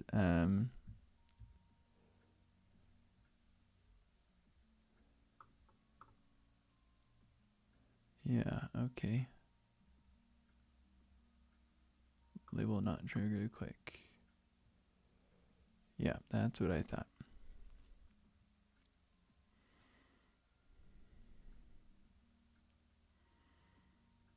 Yeah, I think that's what I want to do. Put the button inside the label.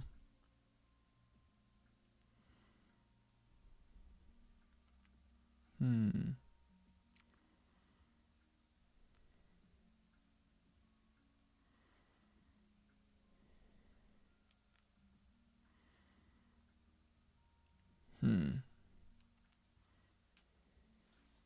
Let's see what ChatGPT has to say. Oh, fine. Log in. Just do this over here. I don't think it's a problem, but you never know. Things can be weird. Hello, ChatGPT. How are you today? Great. Okay, so here's what I need to do. Let's see. Can I put a HTML button inside a label and have the file chooser that the label is for be triggered? Is this accessible?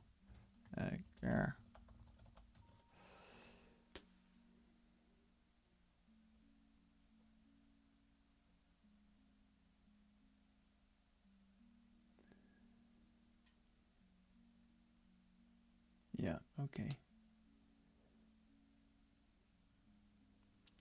That's kind of what I thought. And I'm just gonna go with that because that is confirming my bias. I'm pretty sure that this isn't allowed. So what this means for me is the button stuff that I have here.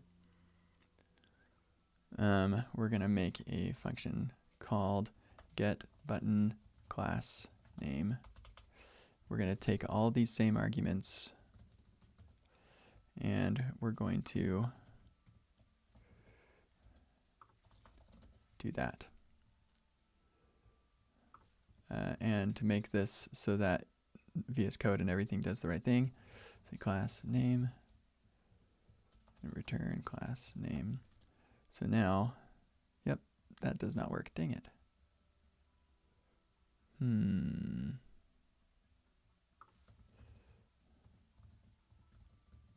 Whoops.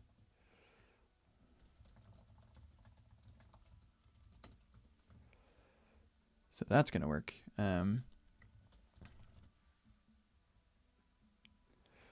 Primary class name. Let's just do it this way. Even though I hate it, we're going to do it this way so that VS Code knows what to do. Secondary class name. Is that? Let's see if that's right. All the way. Booyah. Awesome. Okay, what else are we going to do? Small class name. Is that right? Boom. Medium class name and medium wide. Sick. Okay, so now do base class name, and then this will be primary class name, and this will be secondary class name. This will be small class name and medium wide. Cool. So then this, you can say get button class name, size and variant. And there we are, off to the races. Okay, so what that means is I can make a label button. And this will be label, and there it is. That's it. Label button. Bum-ba-da-dum. Nope. Okay, so size looks like medium, and variant is primary. Change.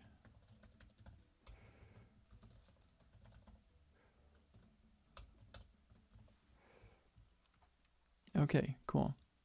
We need an ID on this thing. Photo file. Okay, Cool. And then we'll have another button. That's interesting. I think I should put that there. Whoops. Or maybe put that right here. Yep, that'll work. How cool is that? All right, and then we have this other thing that is a button to delete it. And this button, I think it should just be a different form.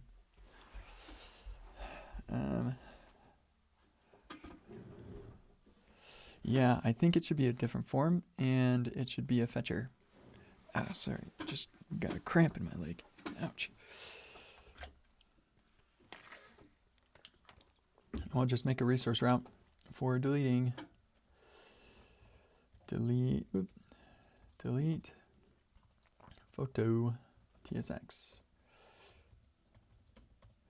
Okay. And yeah, the photo ID.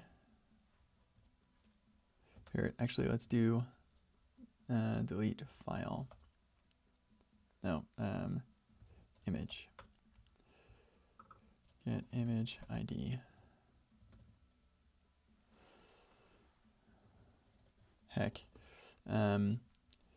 Form, let's see, delete form schema z dot object image ID string. That's it. And then pre-processes form data with the delete form schema, and then delete form schema, parse, safe parse do.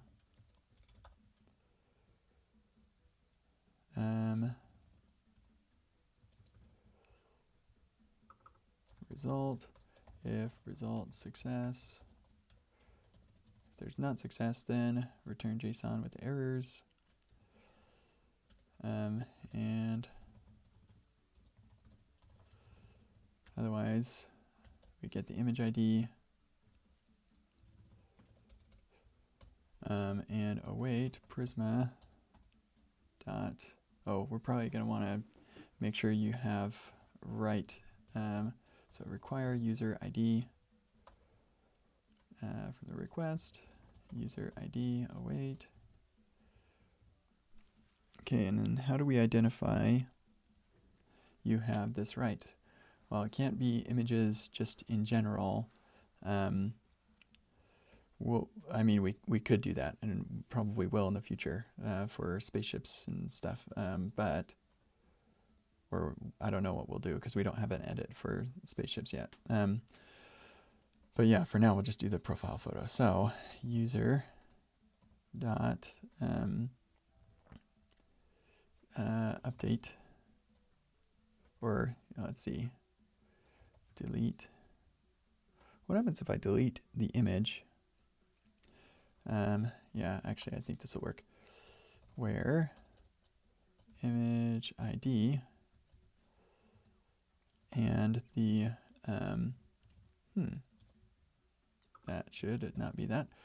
It should be image where ID, file ID is image ID. And is that it? Schema image.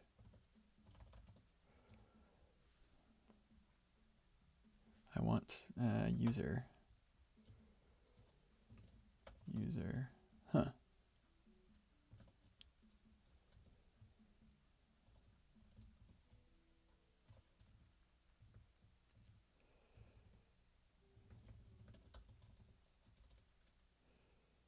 Huh.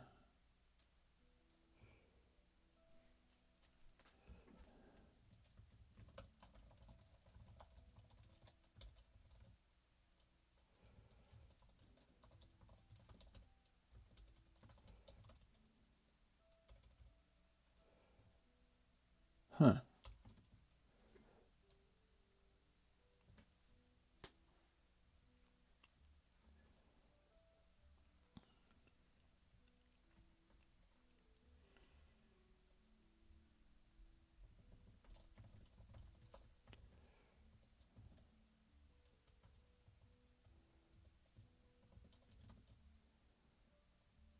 Why is it a capital U user?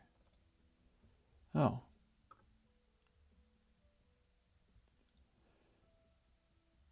Oh my gosh. No, that is wrong. Dang it. I don't want to do a migration.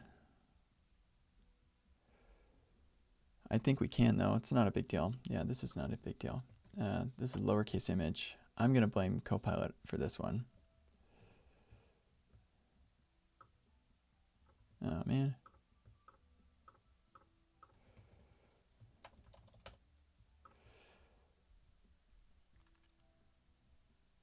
Just renaming some fields, but now I'm going to look and make sure I don't need to rename more.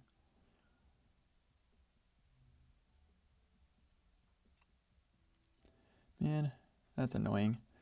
Okay, Prisma, migrate, dev.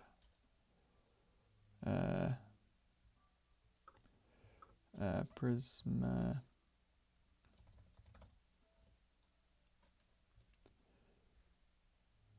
Huh.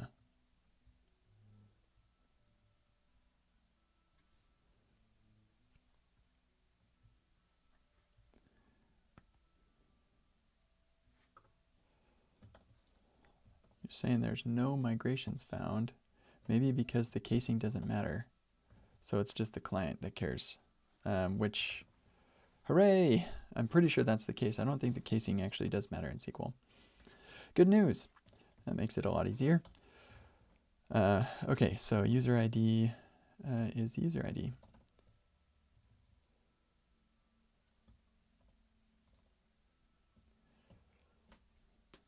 Yep. Now, can I do delete and do that? No, I cannot. So first we have to find it to make sure that the user has access. Image. If there's not an image, then image not found. Otherwise, we will delete.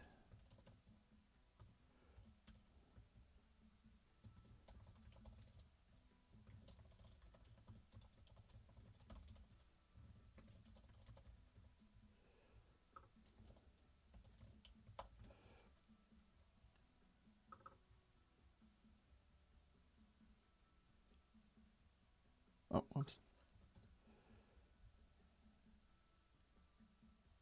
Oh, find first. Or find unique. Actually, first is fine. Should only be one. Okay. And then success. Okay, cool. So that means over here now, we can have a fetcher, use fetcher. And we need to actually bring in the action, import. Oh, and actually another thing we want to do here is something that I did here, and that is export route URL. This will be resources delete image. Okay, cool. So then we're going to import star as delete image route from routes resources delete image. Okay, cool. So then use fetcher can be type of, oops.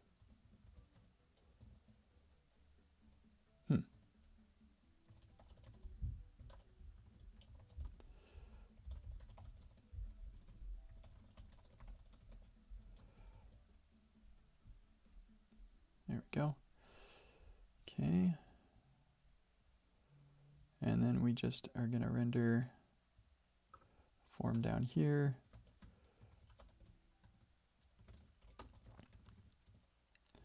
A method post, not delete. I know that it feels like you should just do delete, but no, you don't do that because the browser does not support delete. There's an argument to be made that Remix shouldn't even allow that, but I digress. Delete image, or delete profile photo. Okay, and action is our .route URL. This is actually should not be a route URL. It should be route path. It's not a fully qualified URL. Okay, so then we've got our button, which has a size of medium and a variant of secondary, and a type submit and a form of this thing. We're going to actually extract that. Yeah, this is our delete profile photo form ID. Just to be like, hey, those two things are supposed to be the same. We should probably do the same thing for our other thing. Delete trash. Okay.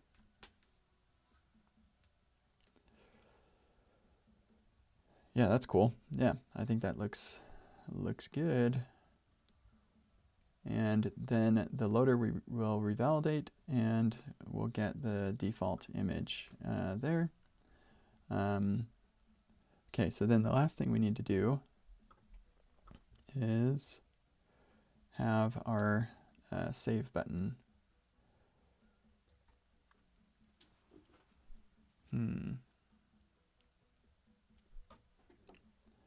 I think, you know what? I think we should just have the save button be below, and it shows up once you choose an image. Or, how about this? When an image is chosen, then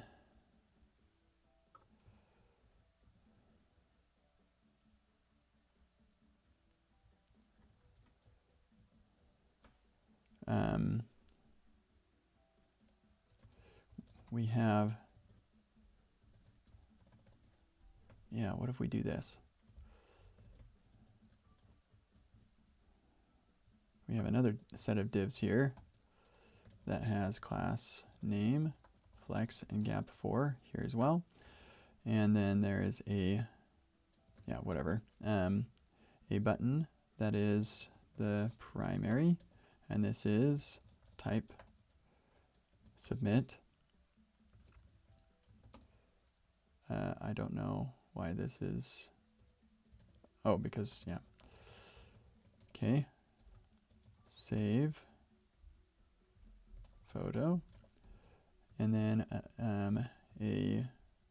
another button that is reset. Type reset. Size medium. Variant secondary. Yeah, and then I can use regular CSS for this input to say it's these different divs should show or not. So we'll do that here in a bit. Let's just get this modal rendering. So we need the outlet. Just shoot it down here.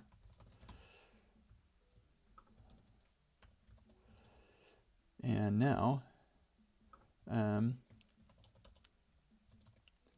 yeah, that links to photo. Boom. 404 not found. Oh, right.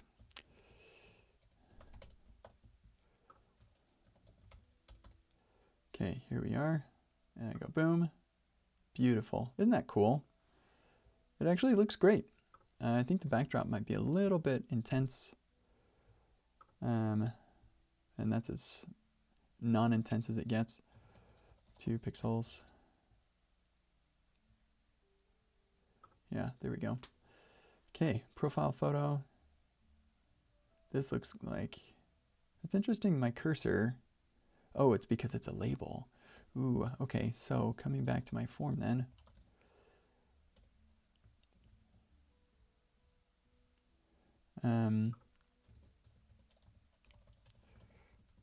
We're going to add a class here. It is cursor pointer. So it's just like the other buttons. There we go. Cool. And then there's our X, and we can fix all that. that really the right size? 40.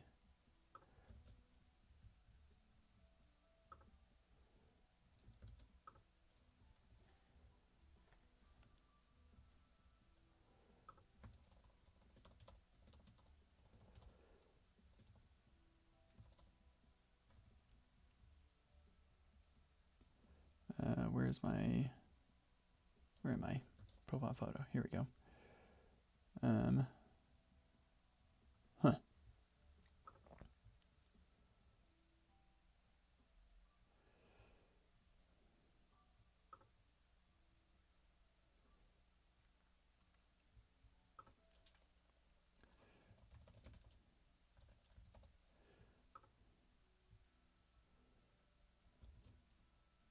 Okay, let's just get rid of.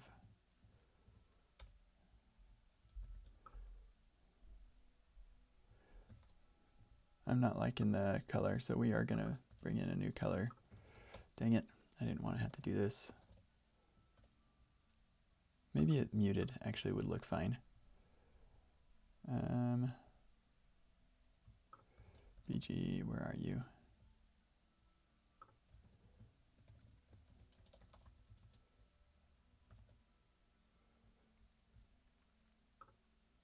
There, that does look a lot better. Okay.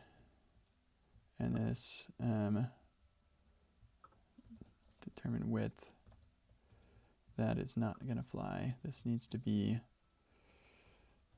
90 view widths with a max width of, man, well, what happened to the thing where it shows me what those values are? That was kind of annoying. What happened to that? Yeah, that's probably good.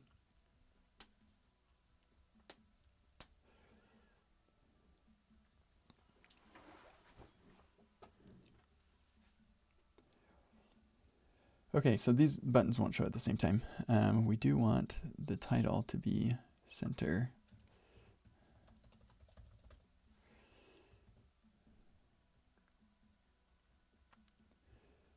Okay, and 56 is our gap.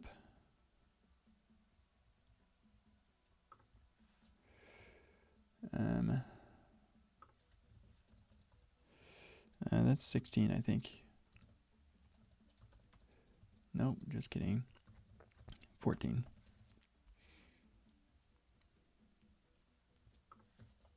Whoops. That looks like a really big gap. Also, we want 48 on all sides, I think. Yeah. And right now, our padding. Okay, get that out of my face. We want 12.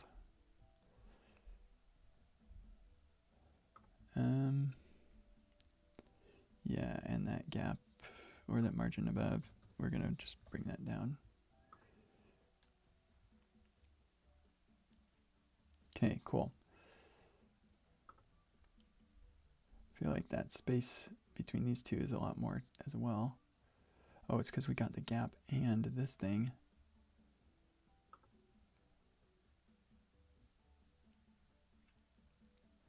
I think 72 is probably too big. Break is coming up again. Let's go 64.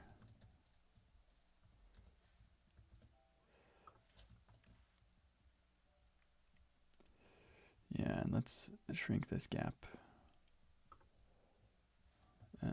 to 8.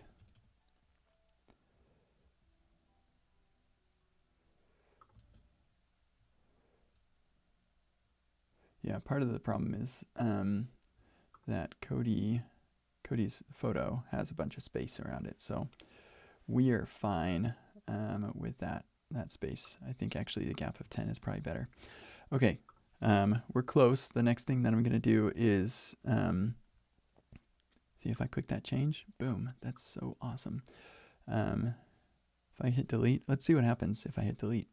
Oh, you know what? We need to have an error. It shows up next to the button too. So we got a couple of things we got to do. But I think what I want to do is get the styling set up so that this is very interesting. Why is it? I guess they are the same width. They're just, yeah, that makes sense.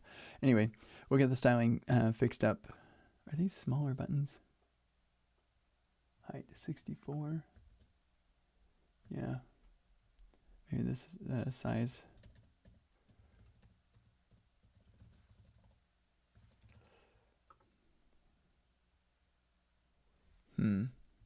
Nope.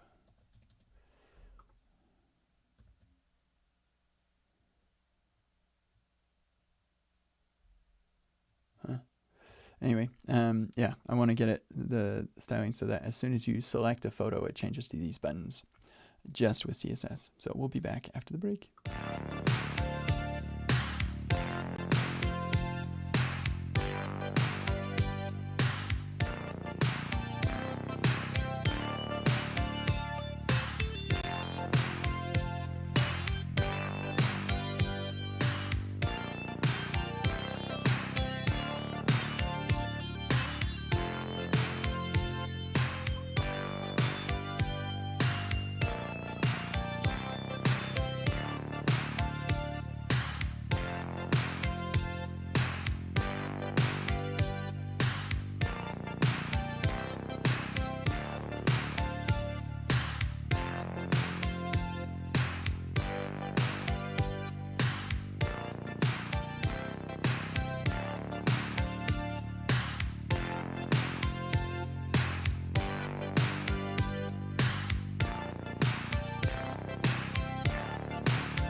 All right, let's go.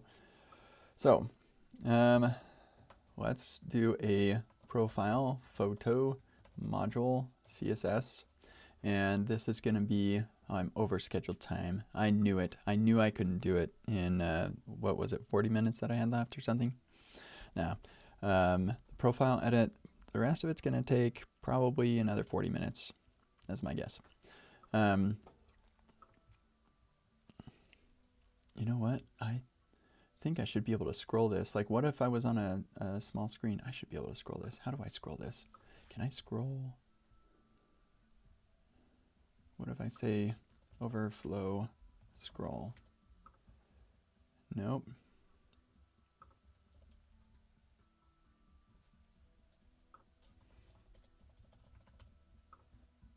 Yeah, because that's not overflowing. Its parent is this one.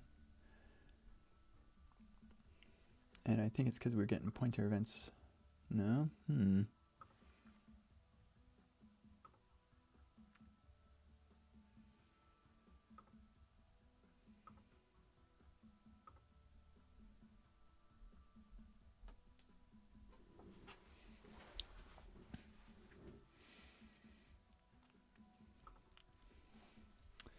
Yeah, I don't know what to do about that. Huh, that's annoying. I have to figure something out. But yeah. Woohoo, that totally works. A route connected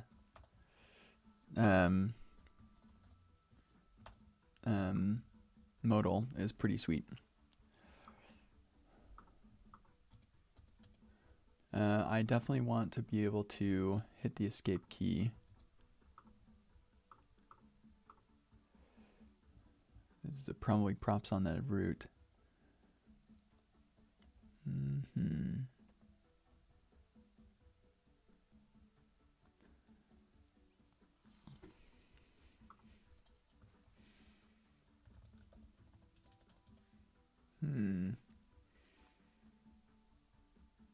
Yeah, here we go. Keyboard interactions.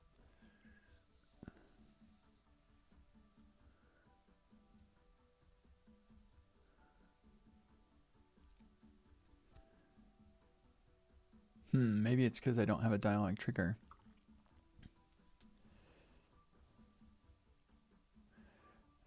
Yeah, and actually mine is a little tricky because it's actually a navigation on interact outside. Here we go. On escape key down. On close autofocus.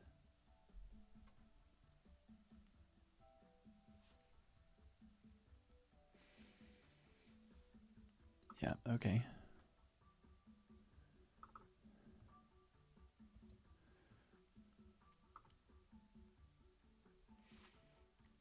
I technically could put this dialog in the parent and have the trigger be the link, but no, I'm gonna stick with this.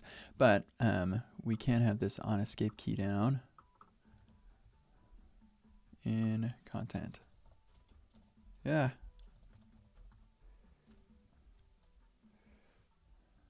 Let's navigate, use navigate.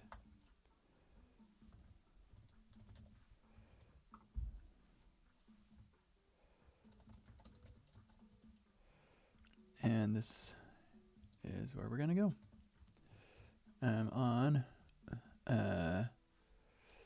click out, or on, oh, what was it called? Interact outside, yeah. Pointer down outside. What's interact outside?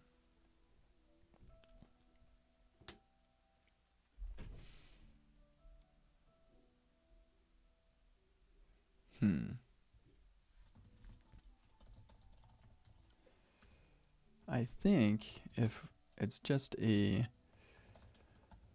focus event, then I don't want that.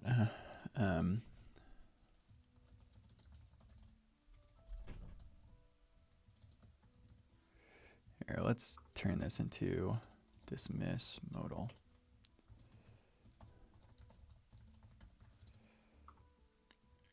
Okay, cool. So then I click here. Sweet.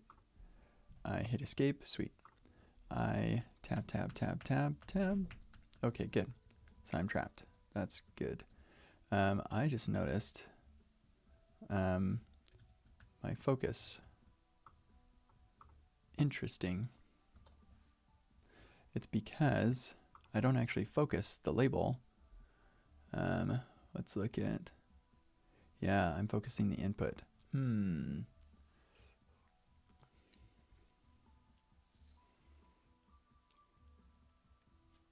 I think we want to do tab index -1 and tab index 0.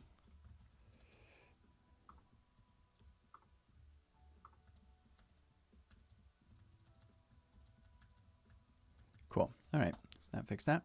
Okay, I can click out. I can hit escape. And then we've got like a bajillion of these, but nobody's actually going to be doing that. So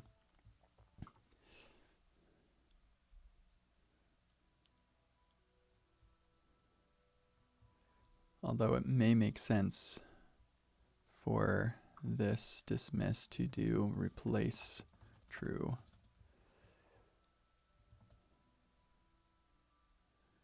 Yeah, I think that might make sense. Okay, so if I do this,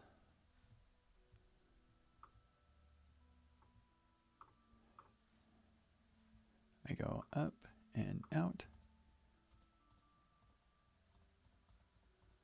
That's interesting. Yeah. Yeah, I don't think replace true makes sense. Okay. Let's now.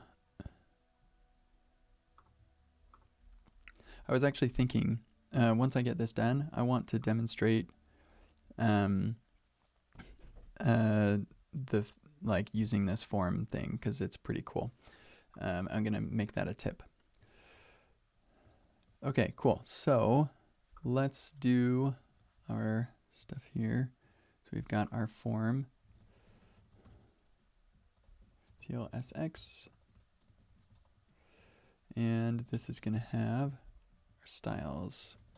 Import here. Let's move that up. I don't know why, but I just like dependencies to be up higher. Styles from that, and then we say, excuse me, we put that style on the form. Styles form. Okay, and form has a input type file, and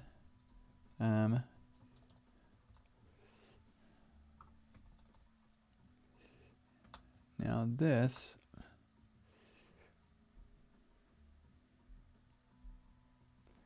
we have placeholders shown. That's how we know if it's got a value. I wonder if this works with forms that are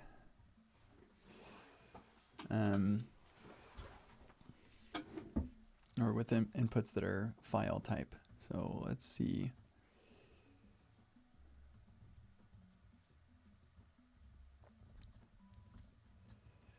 So placeholder shown and it's not in focus. Well, I think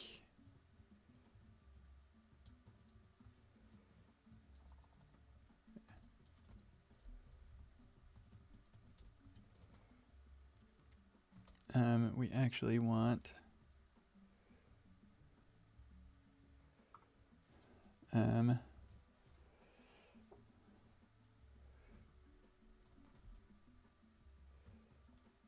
yeah, we'll do this.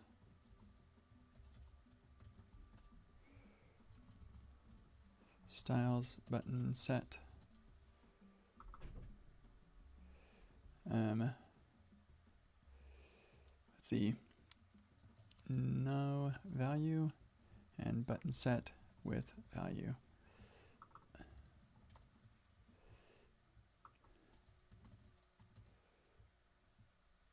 Okay, so when the input has a placeholder shown, then that means it doesn't have a value.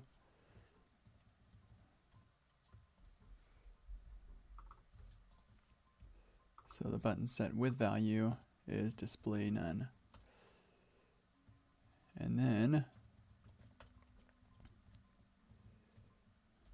not placeholder shown and or focus, I guess. Well, we'll have to look at that.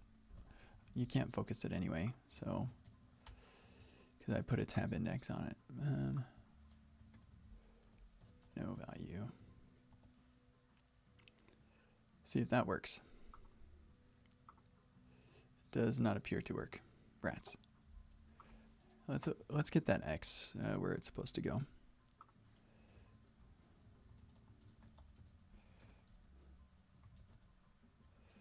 Let's make sure that our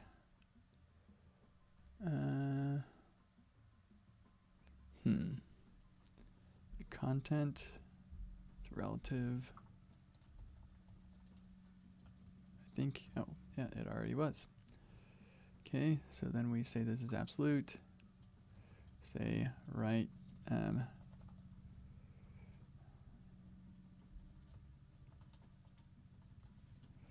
See what that does.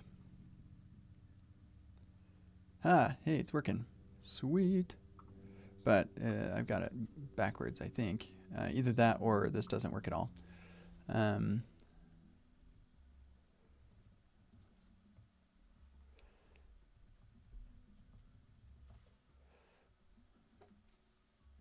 Oh, whoops.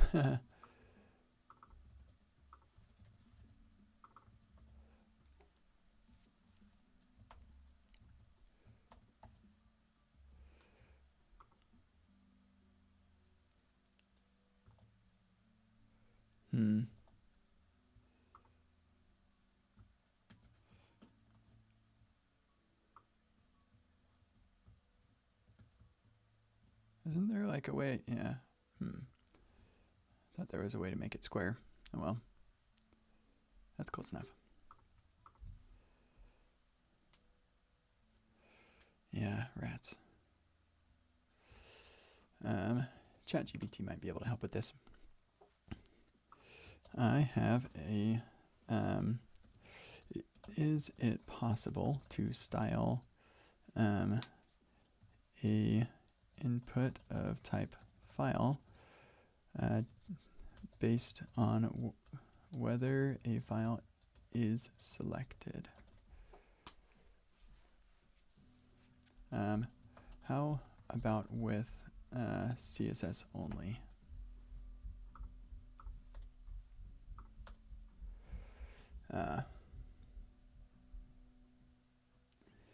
That makes sense.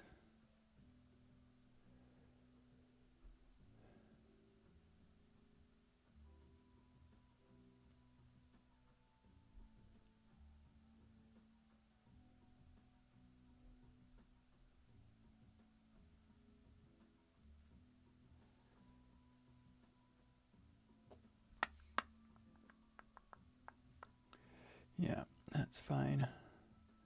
Rats. I was really hoping that that would work.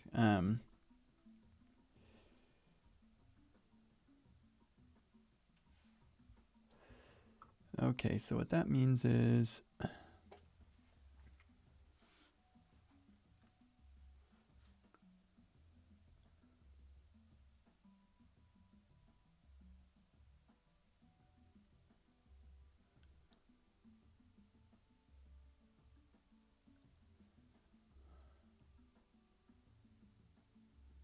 security reasons.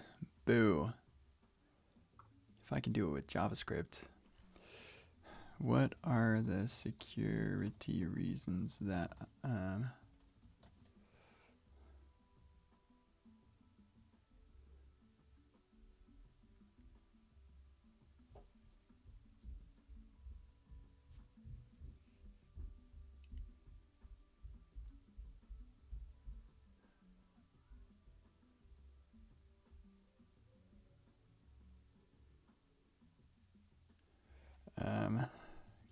yeah, okay, whatever. Thanks.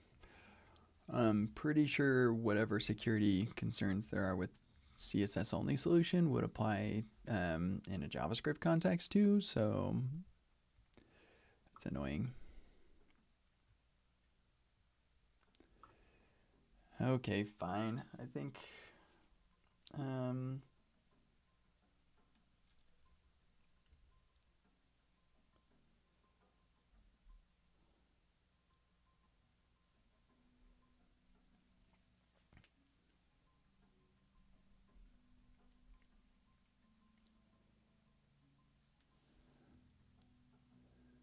yeah, definitely don't want to have this. This is not the way it's going to look for sure.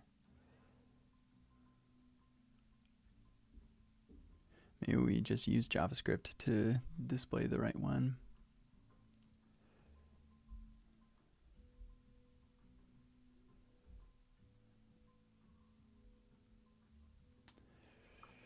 Okay. Nope. Selected file.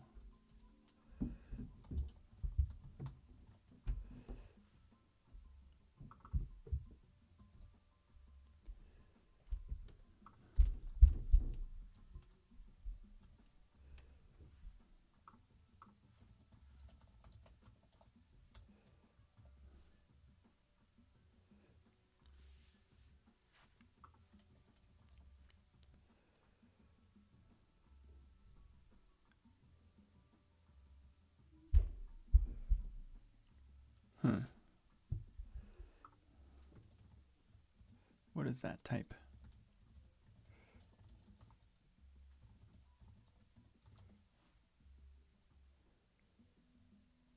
File, okay.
Okay, and then we just say selected file.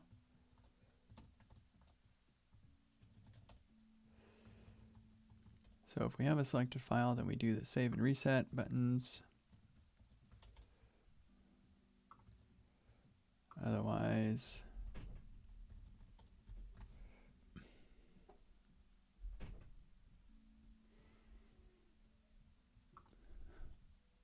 I think I may have busted it. Yeah.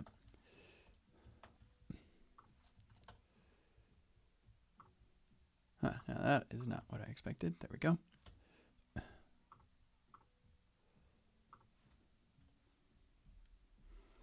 Okay, and we should show that file here. Okay, display select display file in image tag.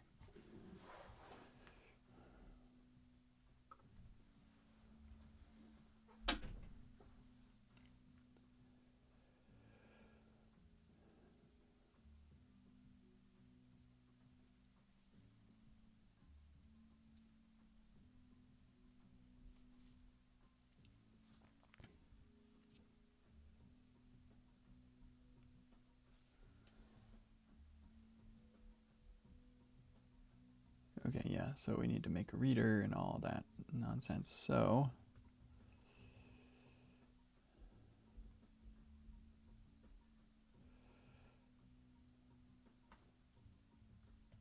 I think actually our state is going to be a little different.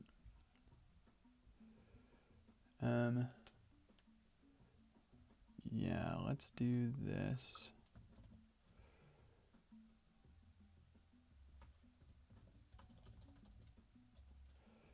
Back it up.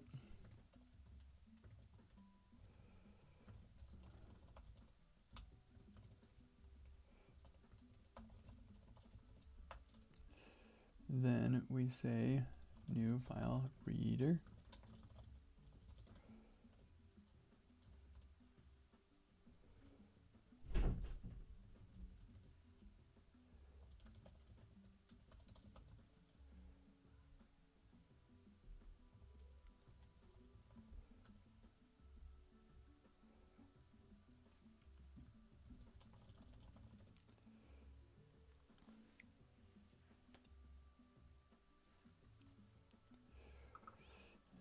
Okay, and we're gonna say useState new image source, and that is going to be the file reader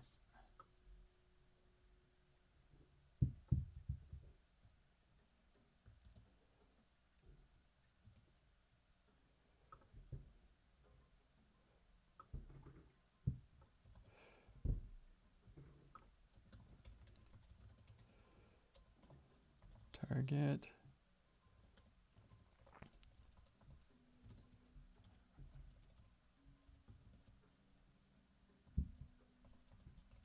Maybe I like using current target, but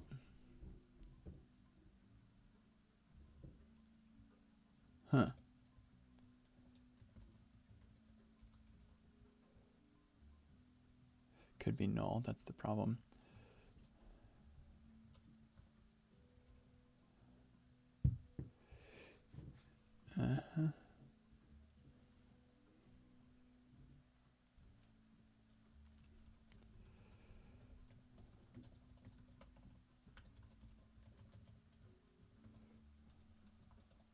There we go.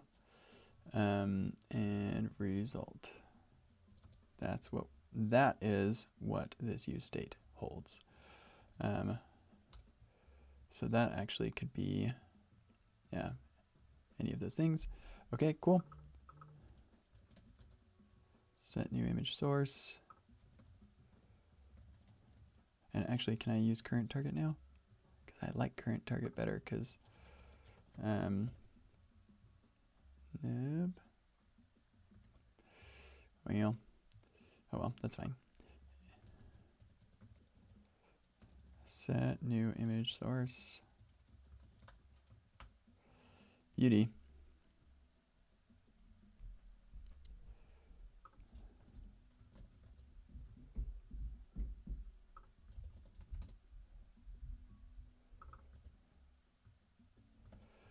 Okay, let's try that now.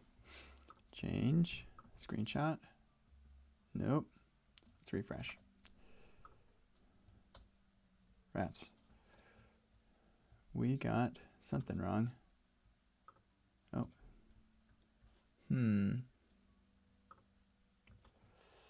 All right.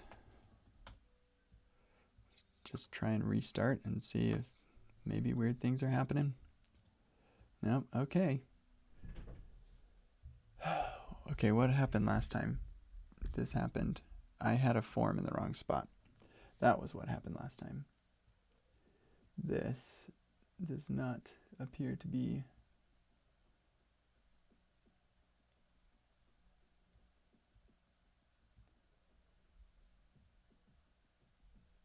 in not consent. What? Doing nothing. What?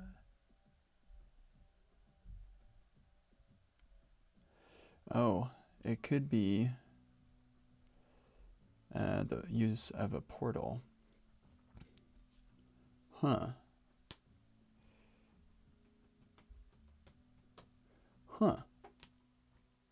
Pretty sure Dialog uses a portal, and its server renders just fine.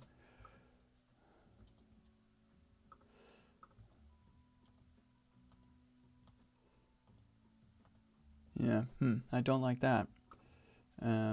I think they had server-side rendering.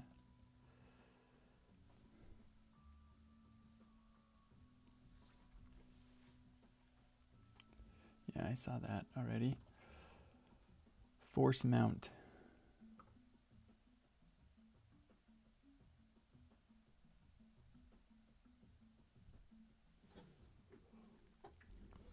Hmm.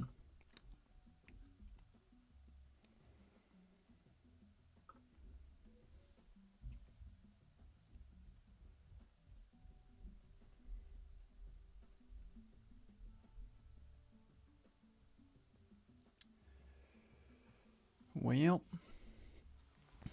that's annoying. I don't like that.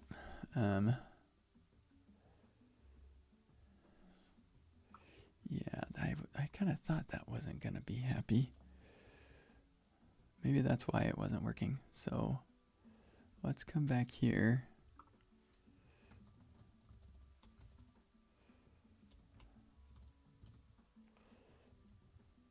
Read as,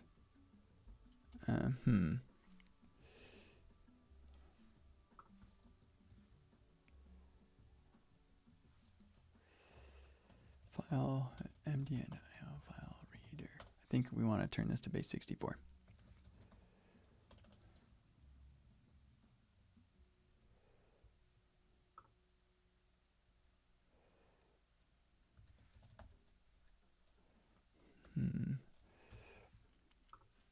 I have a file.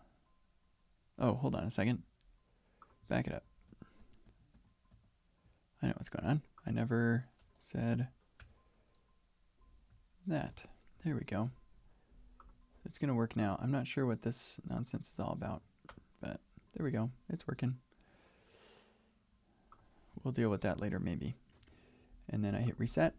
And on reset, on the form,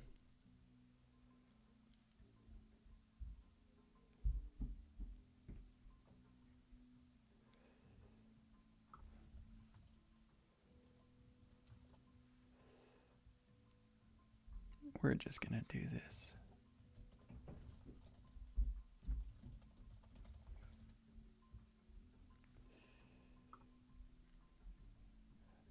Okay, so on the form, on reset,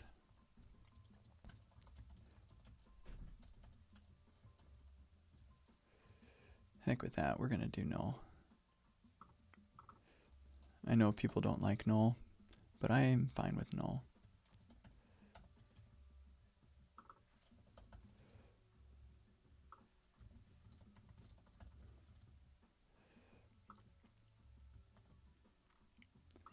So we change, we go to this, we say reset, boom.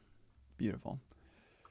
Okay, cool. And I'm going to drag this over here, and then I'm going to hit delete. And it did not work. Oh yeah, I forgot I also need to do error messages. That might have helped. We got a bad request. And that's because we do not include the input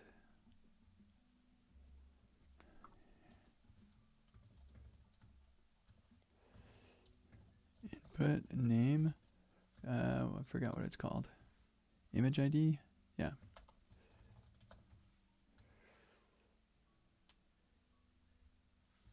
Yep. And actually, we want the delete to be disabled if, yeah, we don't have an image ID. Yep, that will be good. Okay, cool. So now I say delete, boom, beautiful. And then I say change, and we pick Cody, and I say save, and kablooey. Yeah, that,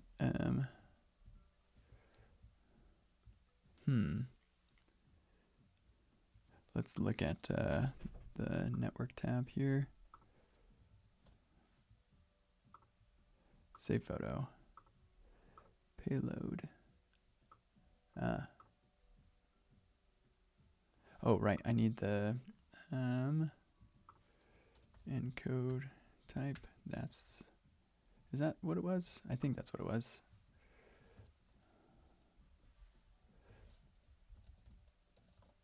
No, multipart. Yeah, that's what I'm doing, yeah. Right, multipart, yeah. Okay, cool. So, try that again, change to Cody again, and save photo, and it redirects. Yep, it works. And if I say back, I can change it. If I hit enter, that doesn't work. Spacebar doesn't work. So that's too bad. Interesting. I totally would have expected hitting enter or space on a label to trigger the input chooser. That's too bad. You were showing me how you would do this.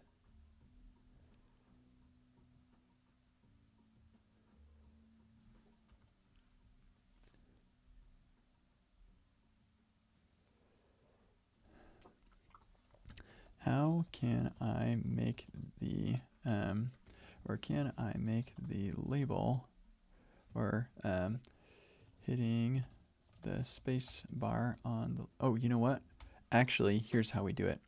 So we leave the tab indexes as they are. And then we just need to make it so that the label button gets styled like the way it's supposed to when the input is focused.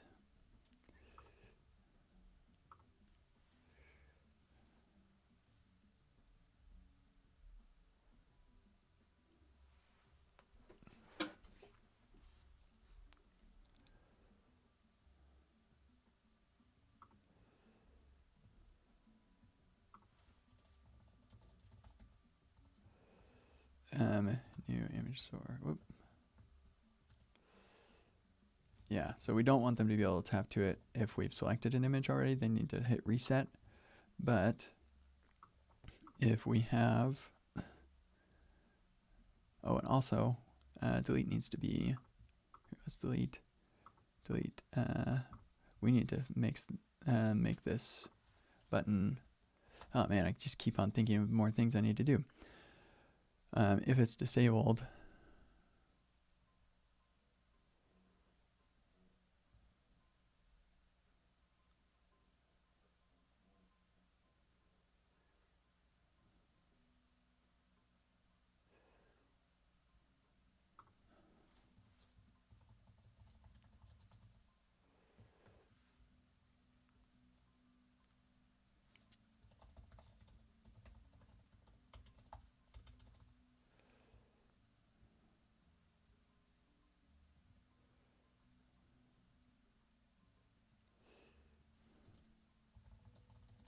yeah, there's no active state if we're disabled.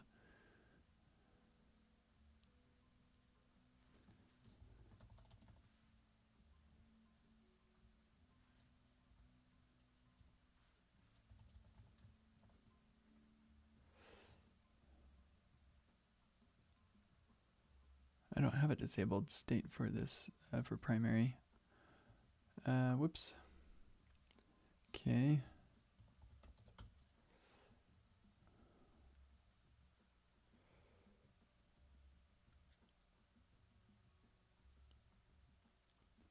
Come on, Figma, you can do it. All right. So then we go to components.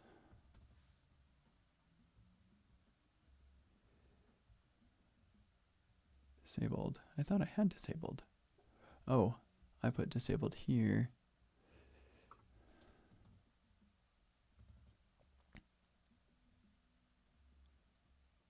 Yeah, they all look the same when they're disabled. Or they're supposed to.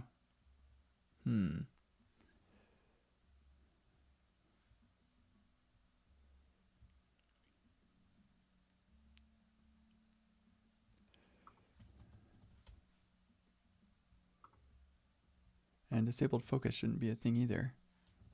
It's just disabled hover.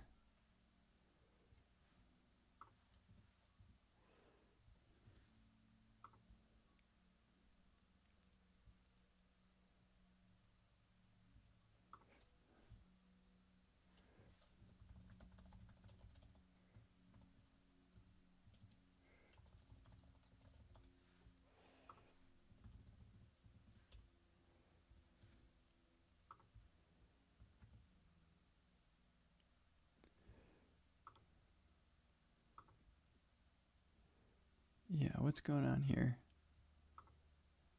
I think actually the problem is the background is the same. Yep, that's what's going on. Night muted. Yep, that's the problem.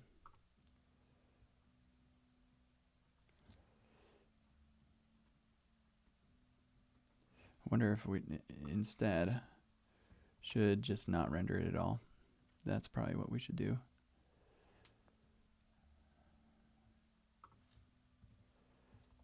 Yeah, I think that makes more sense.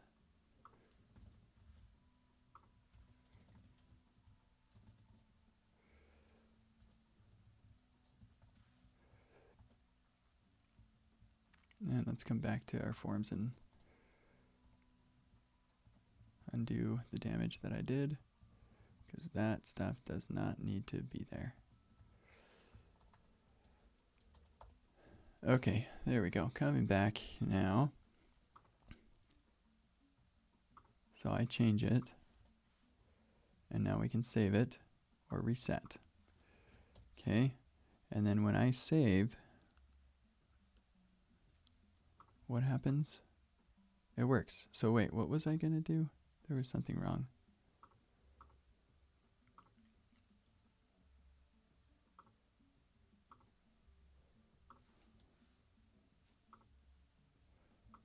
I guess I think things are working. Something was weird. I cannot recall what it was.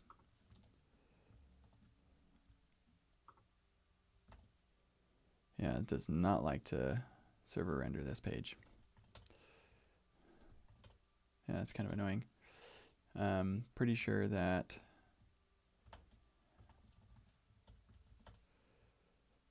yeah, man, this disable JavaScript feature doesn't work.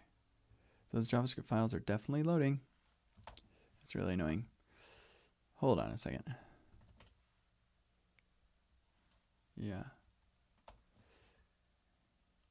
Okay, cool. Well, there we go. I think we're done.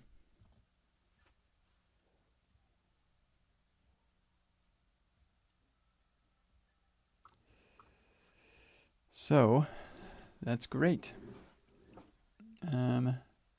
Profile edit is finished.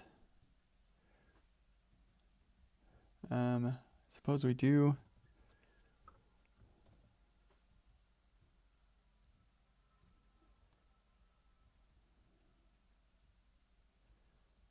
still have technically this. Maybe we should do that. Then you can click on the profile and it'll take you to your profile page. I think that makes sense. So let's do that really quick. That shouldn't take much time at all. So profile up here at the top.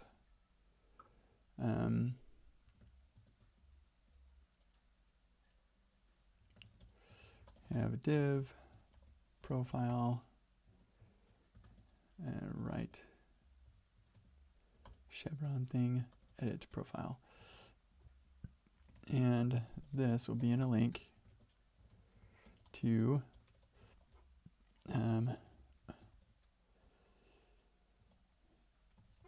user data username.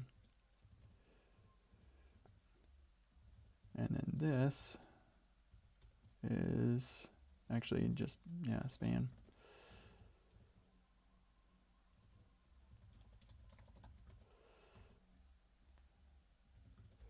Class name.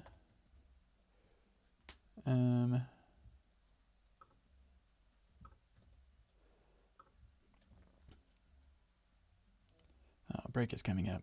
Okay, give me like 3 more minutes before the break. I think I can do this. Okay, so on the link,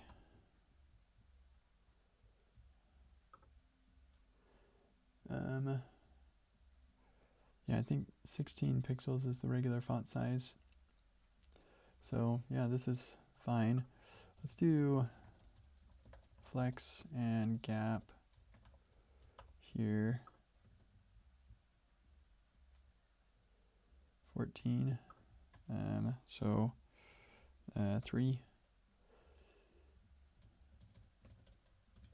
don't have to worry about spaces and all that. We do want text.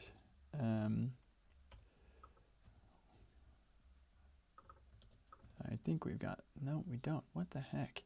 Another gray.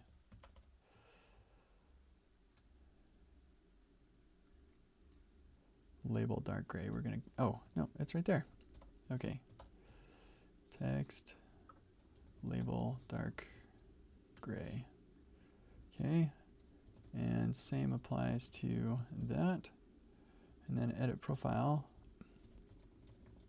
white.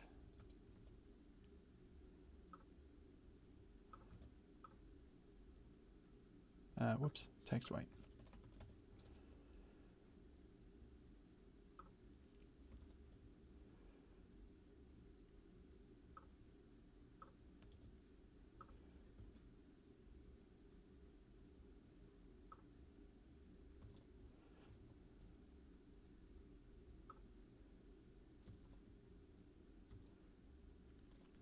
And we are going to need a little bit more headroom here.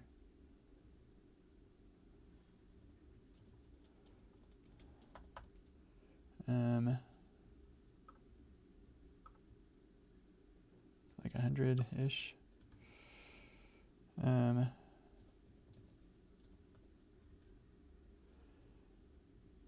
24, and then we'll probably not need as much margin top over here. In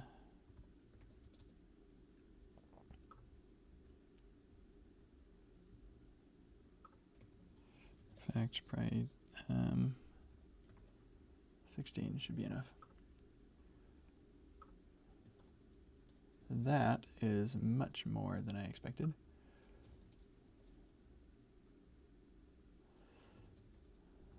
Let's do 16 for both of these.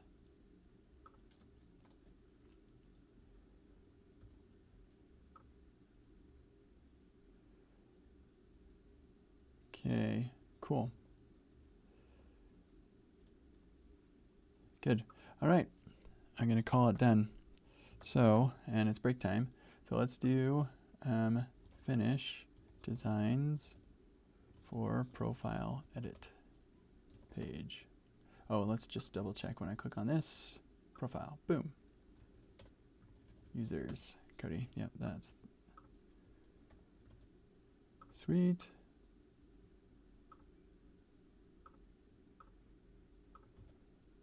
All right, sick. Okay, finish design for edit page, dun, dun, dun, dun. And we'll push them. Okay, there we go. I'm gonna take a break, and when we come back, we'll look at finishing the user design page. So yeah, this. Gonna look at this page. Yeah, right here. Gotta look at this. So look forward to that. It should be a blast. See you in a bit.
Okay, whoops. So I realized I wanted to do a tip, and so we're going to do a tip really quick. Let's see. We're going to settings profile, and we'll stick this next to that. And you know what? Let's do Prisma DB seed. So reseed everything so that Cody is not a renter or a host.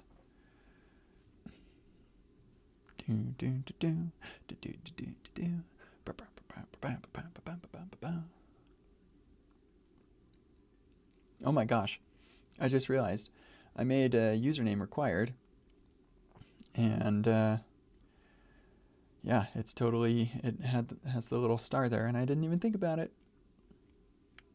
Beautiful.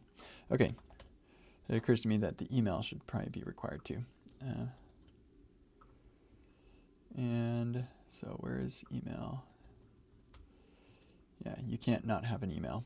You have to have an email. Okay, so if I go login, Cody loves you. And then we go, actually, do we have a create your profile? Boom. Oh my gosh, that actually is a pretty good experience. Okay, cool. So we have this become a host thing. And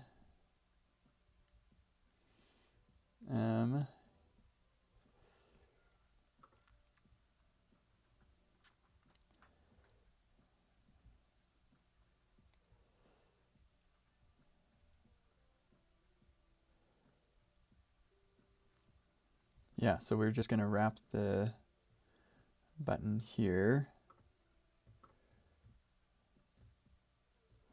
So we're going to make a couple of changes here first.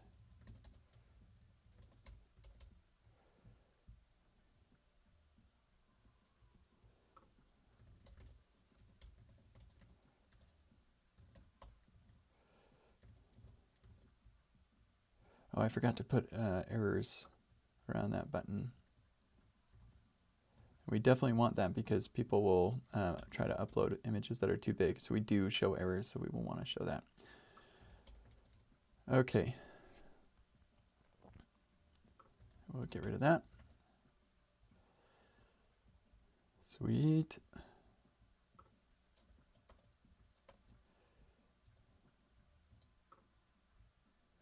We're getting an error because form cannot appear in a descendant to form. And even if I try to submit, become a host, we head over there. Actually, you know what? Let's, dang it.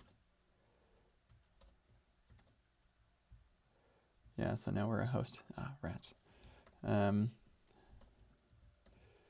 That's not what I wanted to do either. That is what I want to do. Prisma DB seed. Seed that again. And we're going to create host. Gonna throw new error. There we go. That way we're not showing our, we're not actually going to create the host. Whoops.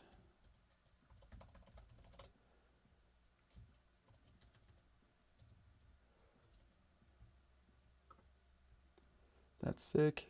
Okay.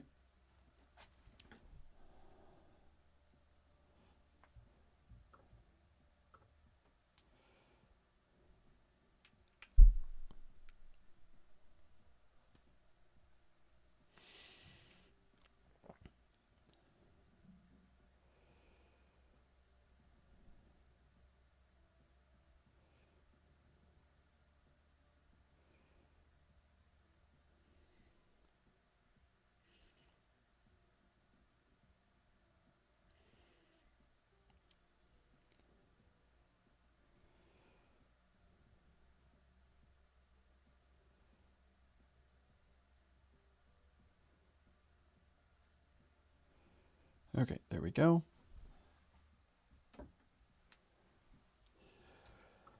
So here, I say become host, and it takes me over here, and I'm like, what?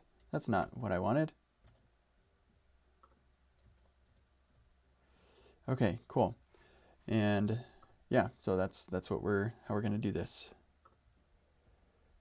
Let me turn off the sound on my computer and make a note of where the tip is starting. Tip at where are we time-wise?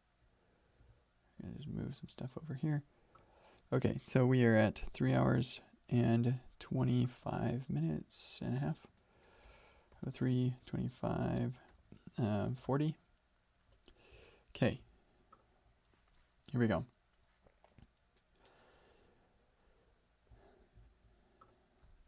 And now this is interesting. Notice how when I refresh, we're getting the star field, and then it goes away. And I'm not sure why.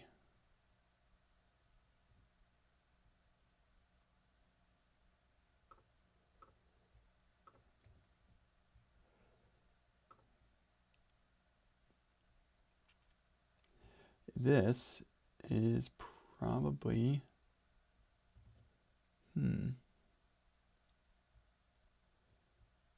where's my star field?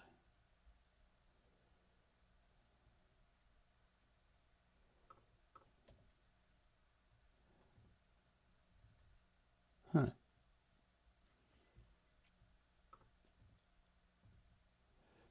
Yeah, that is.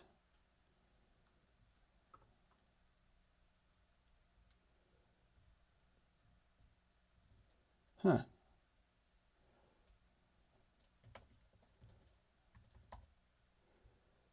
There's my star field right there. It is the very last thing.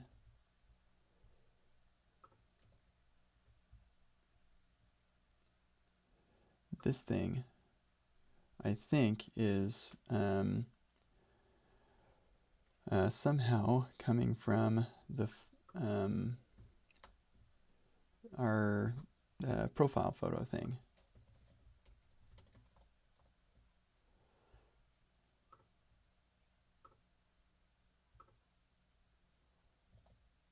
Huh.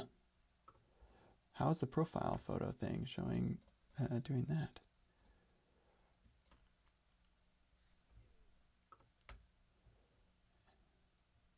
Very interesting. No. That is the. Oh.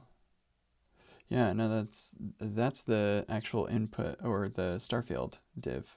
That's what that is.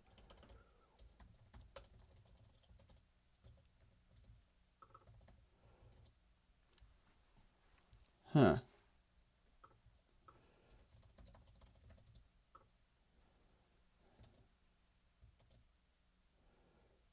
Okay, so we've got the star field.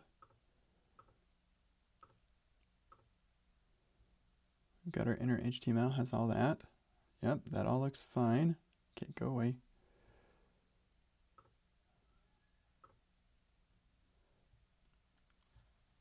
That's our HTML. That looks good. And then we run this again. I don't think I'm running strict mode, but it shouldn't make a difference. Wait a second. Hold on.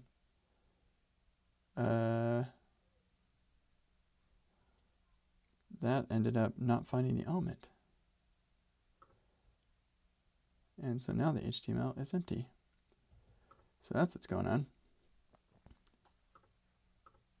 So how did we end up getting called into here again, I wonder?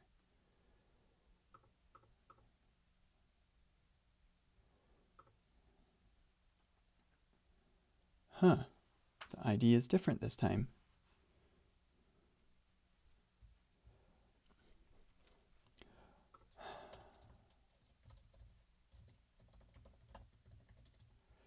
Okay, get HTML is going to be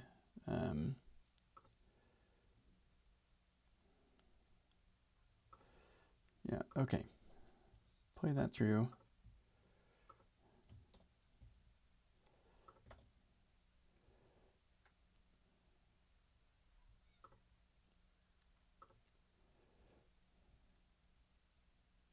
I wonder, actually, I'll betcha it's because of this bug. Because, yeah, that's probably what's going on. Okay, let's get rid of the debugger.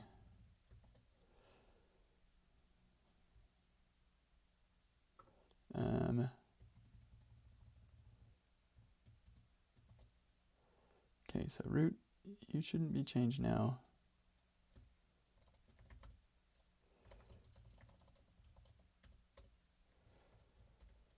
There we go.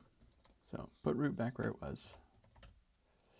And then if I get stash and now refresh, so no longer do we have the bug.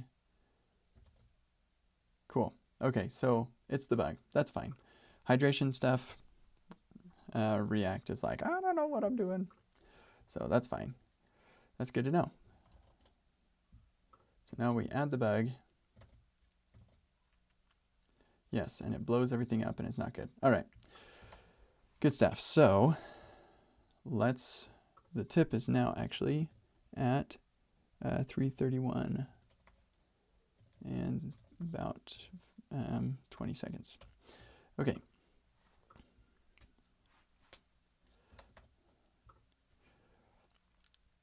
I'm working on, here, let me start that again.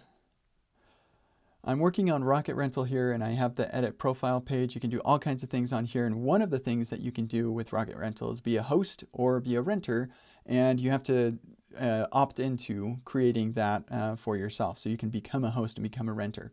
So what's interesting here is that we've got a form right here, and then we have a little mini form right here. That's for the progressive enhancement piece. I don't want to use an on-click handler. I'm wrapping this button inside of a form.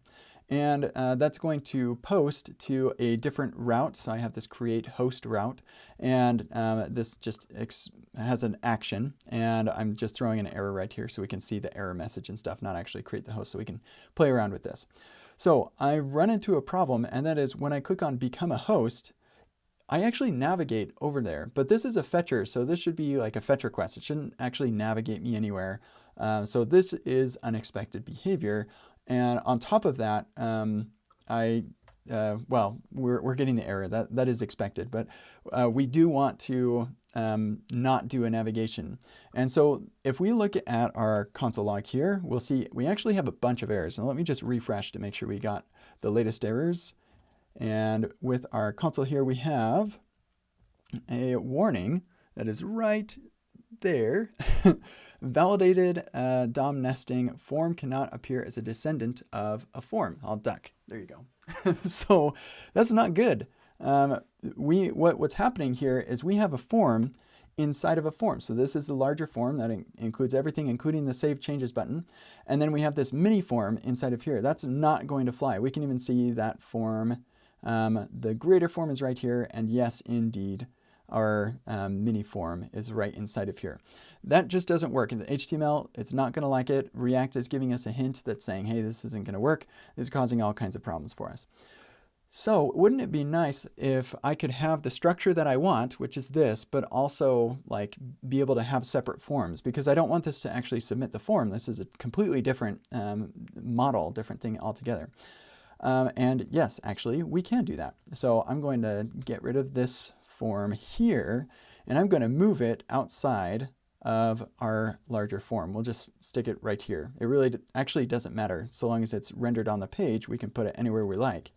And it's just going to be an empty form. But we still need to associate this button with this form. And normally the way you associate form elements with their form is just by putting them in as children. But if you want to be able to have a form somewhere else on the page and have any other button submit that form, you simply add an ID. So we'll say create host form. And actually, let's make that a variable. Create, here, we'll name that create host form ID. And making that a variable just to tighten the association between these two. And then our button can have an ID, create host form ID. Actually, sorry, no, our button has a form, create host form ID. So our button and all the fields and all form elements can have a form prop. And in fact, they can actually also have a form action. They can have a form enc type. They can have a method. They can have all sorts of things that basically say, hey, this button, I don't care where it shows up. These are the properties for when this form is submitted. And I think that's pretty cool. So for our form, though, we're pointing to the form that we have rendered elsewhere on the page so that when this button is clicked, it submits that form, not the one that it's contained inside. And so with that simple change, we can say become a host, and we're going to not do that redirect or anything like that. We get that unknown error occurred because we're screaming at the top of our lungs. And now we have exactly the behavior that we were hoping for. So let's get rid of that and make sure that this form actually behaves the way we want it to.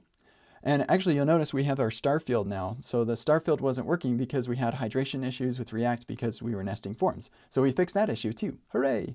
So now I say become a host, and boom, now I'm a host and I rock. That is my bio as a host. So in review, all that we do is when you want to have form elements, whether it be a button or an input or a text area or radio or whatever, you simply give a form an ID, and then you set the form prop on that button or whatever other form element to the same ID as your form, and then you can render them completely separately as far as the tree structure of your DOM is concerned, and the browser will just handle that for you. And thank you, Remix, for emulating the browser's behavior to do the exact same thing so that we can do this fetcher form so we don't result in a full page refresh or anything like that. So there's your tip. I hope that helps you. Okay, that works. So 03, 36, 40. So, and this is HTML form handling nested forms in HTML. There we go. That's what we're going to call it. All right, that was sweet. I think we're good. And we're going to reset that. And then I'm actually going to go with that name. So this is create host form ID. And this one too. This is create renter form ID.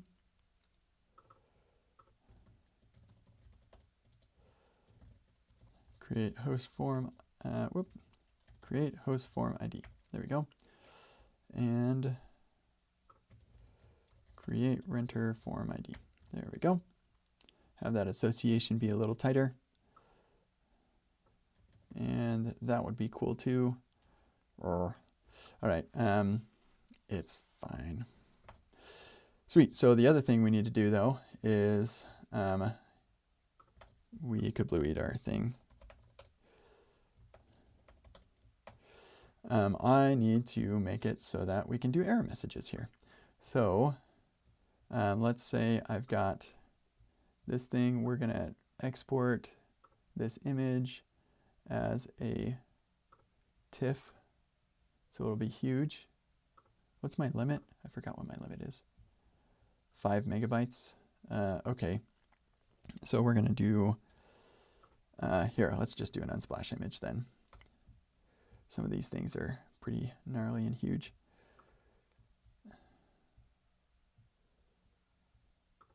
Here we go. Original size. How big is this guy? Get info. It's 3.5 megs. You know what? I think we could probably go with 3. Yep. We'll do that. Okay, and not just because I'm lazy and don't want to find a bigger image, but that is like pretty big. Okay, and save photo, and it's not going to do anything, but we do have errors here. Bad request. So we do need to display errors. Oh yeah, we've got all kinds of nonsense. Man, that's so annoying. Okay, let's see here. We have our fetcher. Oh, that's the delete fetcher. We also have our form. We have our submission. Submission, use navigation. Oh, wait a second. Yeah. Navigation, submission, navigation, form. Okay, form data. Let's see. No. This is action data. Action data, use action data, type of action. And then when I say change to this thing, here we do send back errors.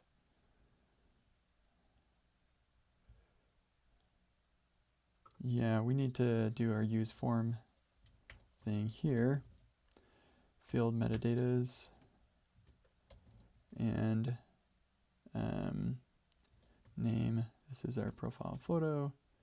Errors, action data errors, and we don't need a ref. Okay. Form and fields. Okay. And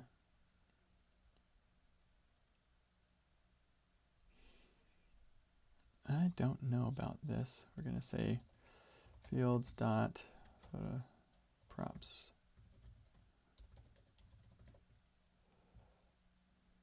We can get rid of the ID. We'll keep the type, get rid of the name. Yeah, the rest of this is fine. And then our label, fields, label props. We can get rid of that. And then our error. I think we could put it just underneath the where we're displaying the image. Error list ID. Yeah, this is the fields dot. Actually, you know what? We can just do error UI. Yep, that'll work. And then we put our form error UI right. Yeah, right here. Form error UI. Okay, cool. So then I change to this, save photo, and we're not getting anything. Give me a second. Somebody knocked on my door. Be right back.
Okay.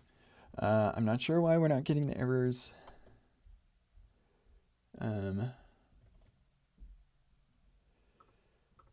Maybe it's all these errors that we're getting.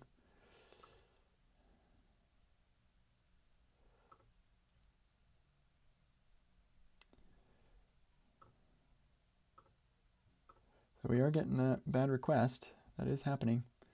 We're not getting any other errors at that time.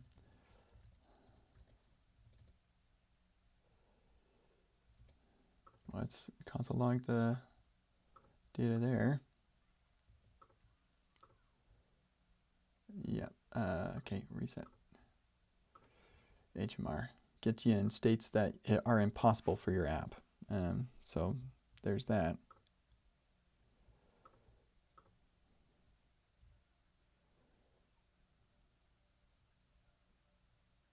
Okay, so we do have errors.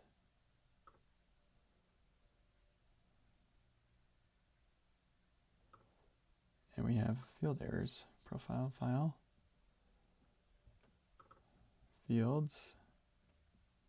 Oh, interesting. Okay, profile file. Ah, my bad. That explains photo file.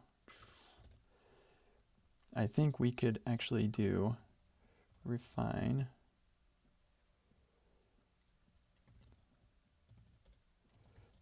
Ensure it's not too big. Refine, or hold on, that's going to come from the request. So no. Yeah, this will work now.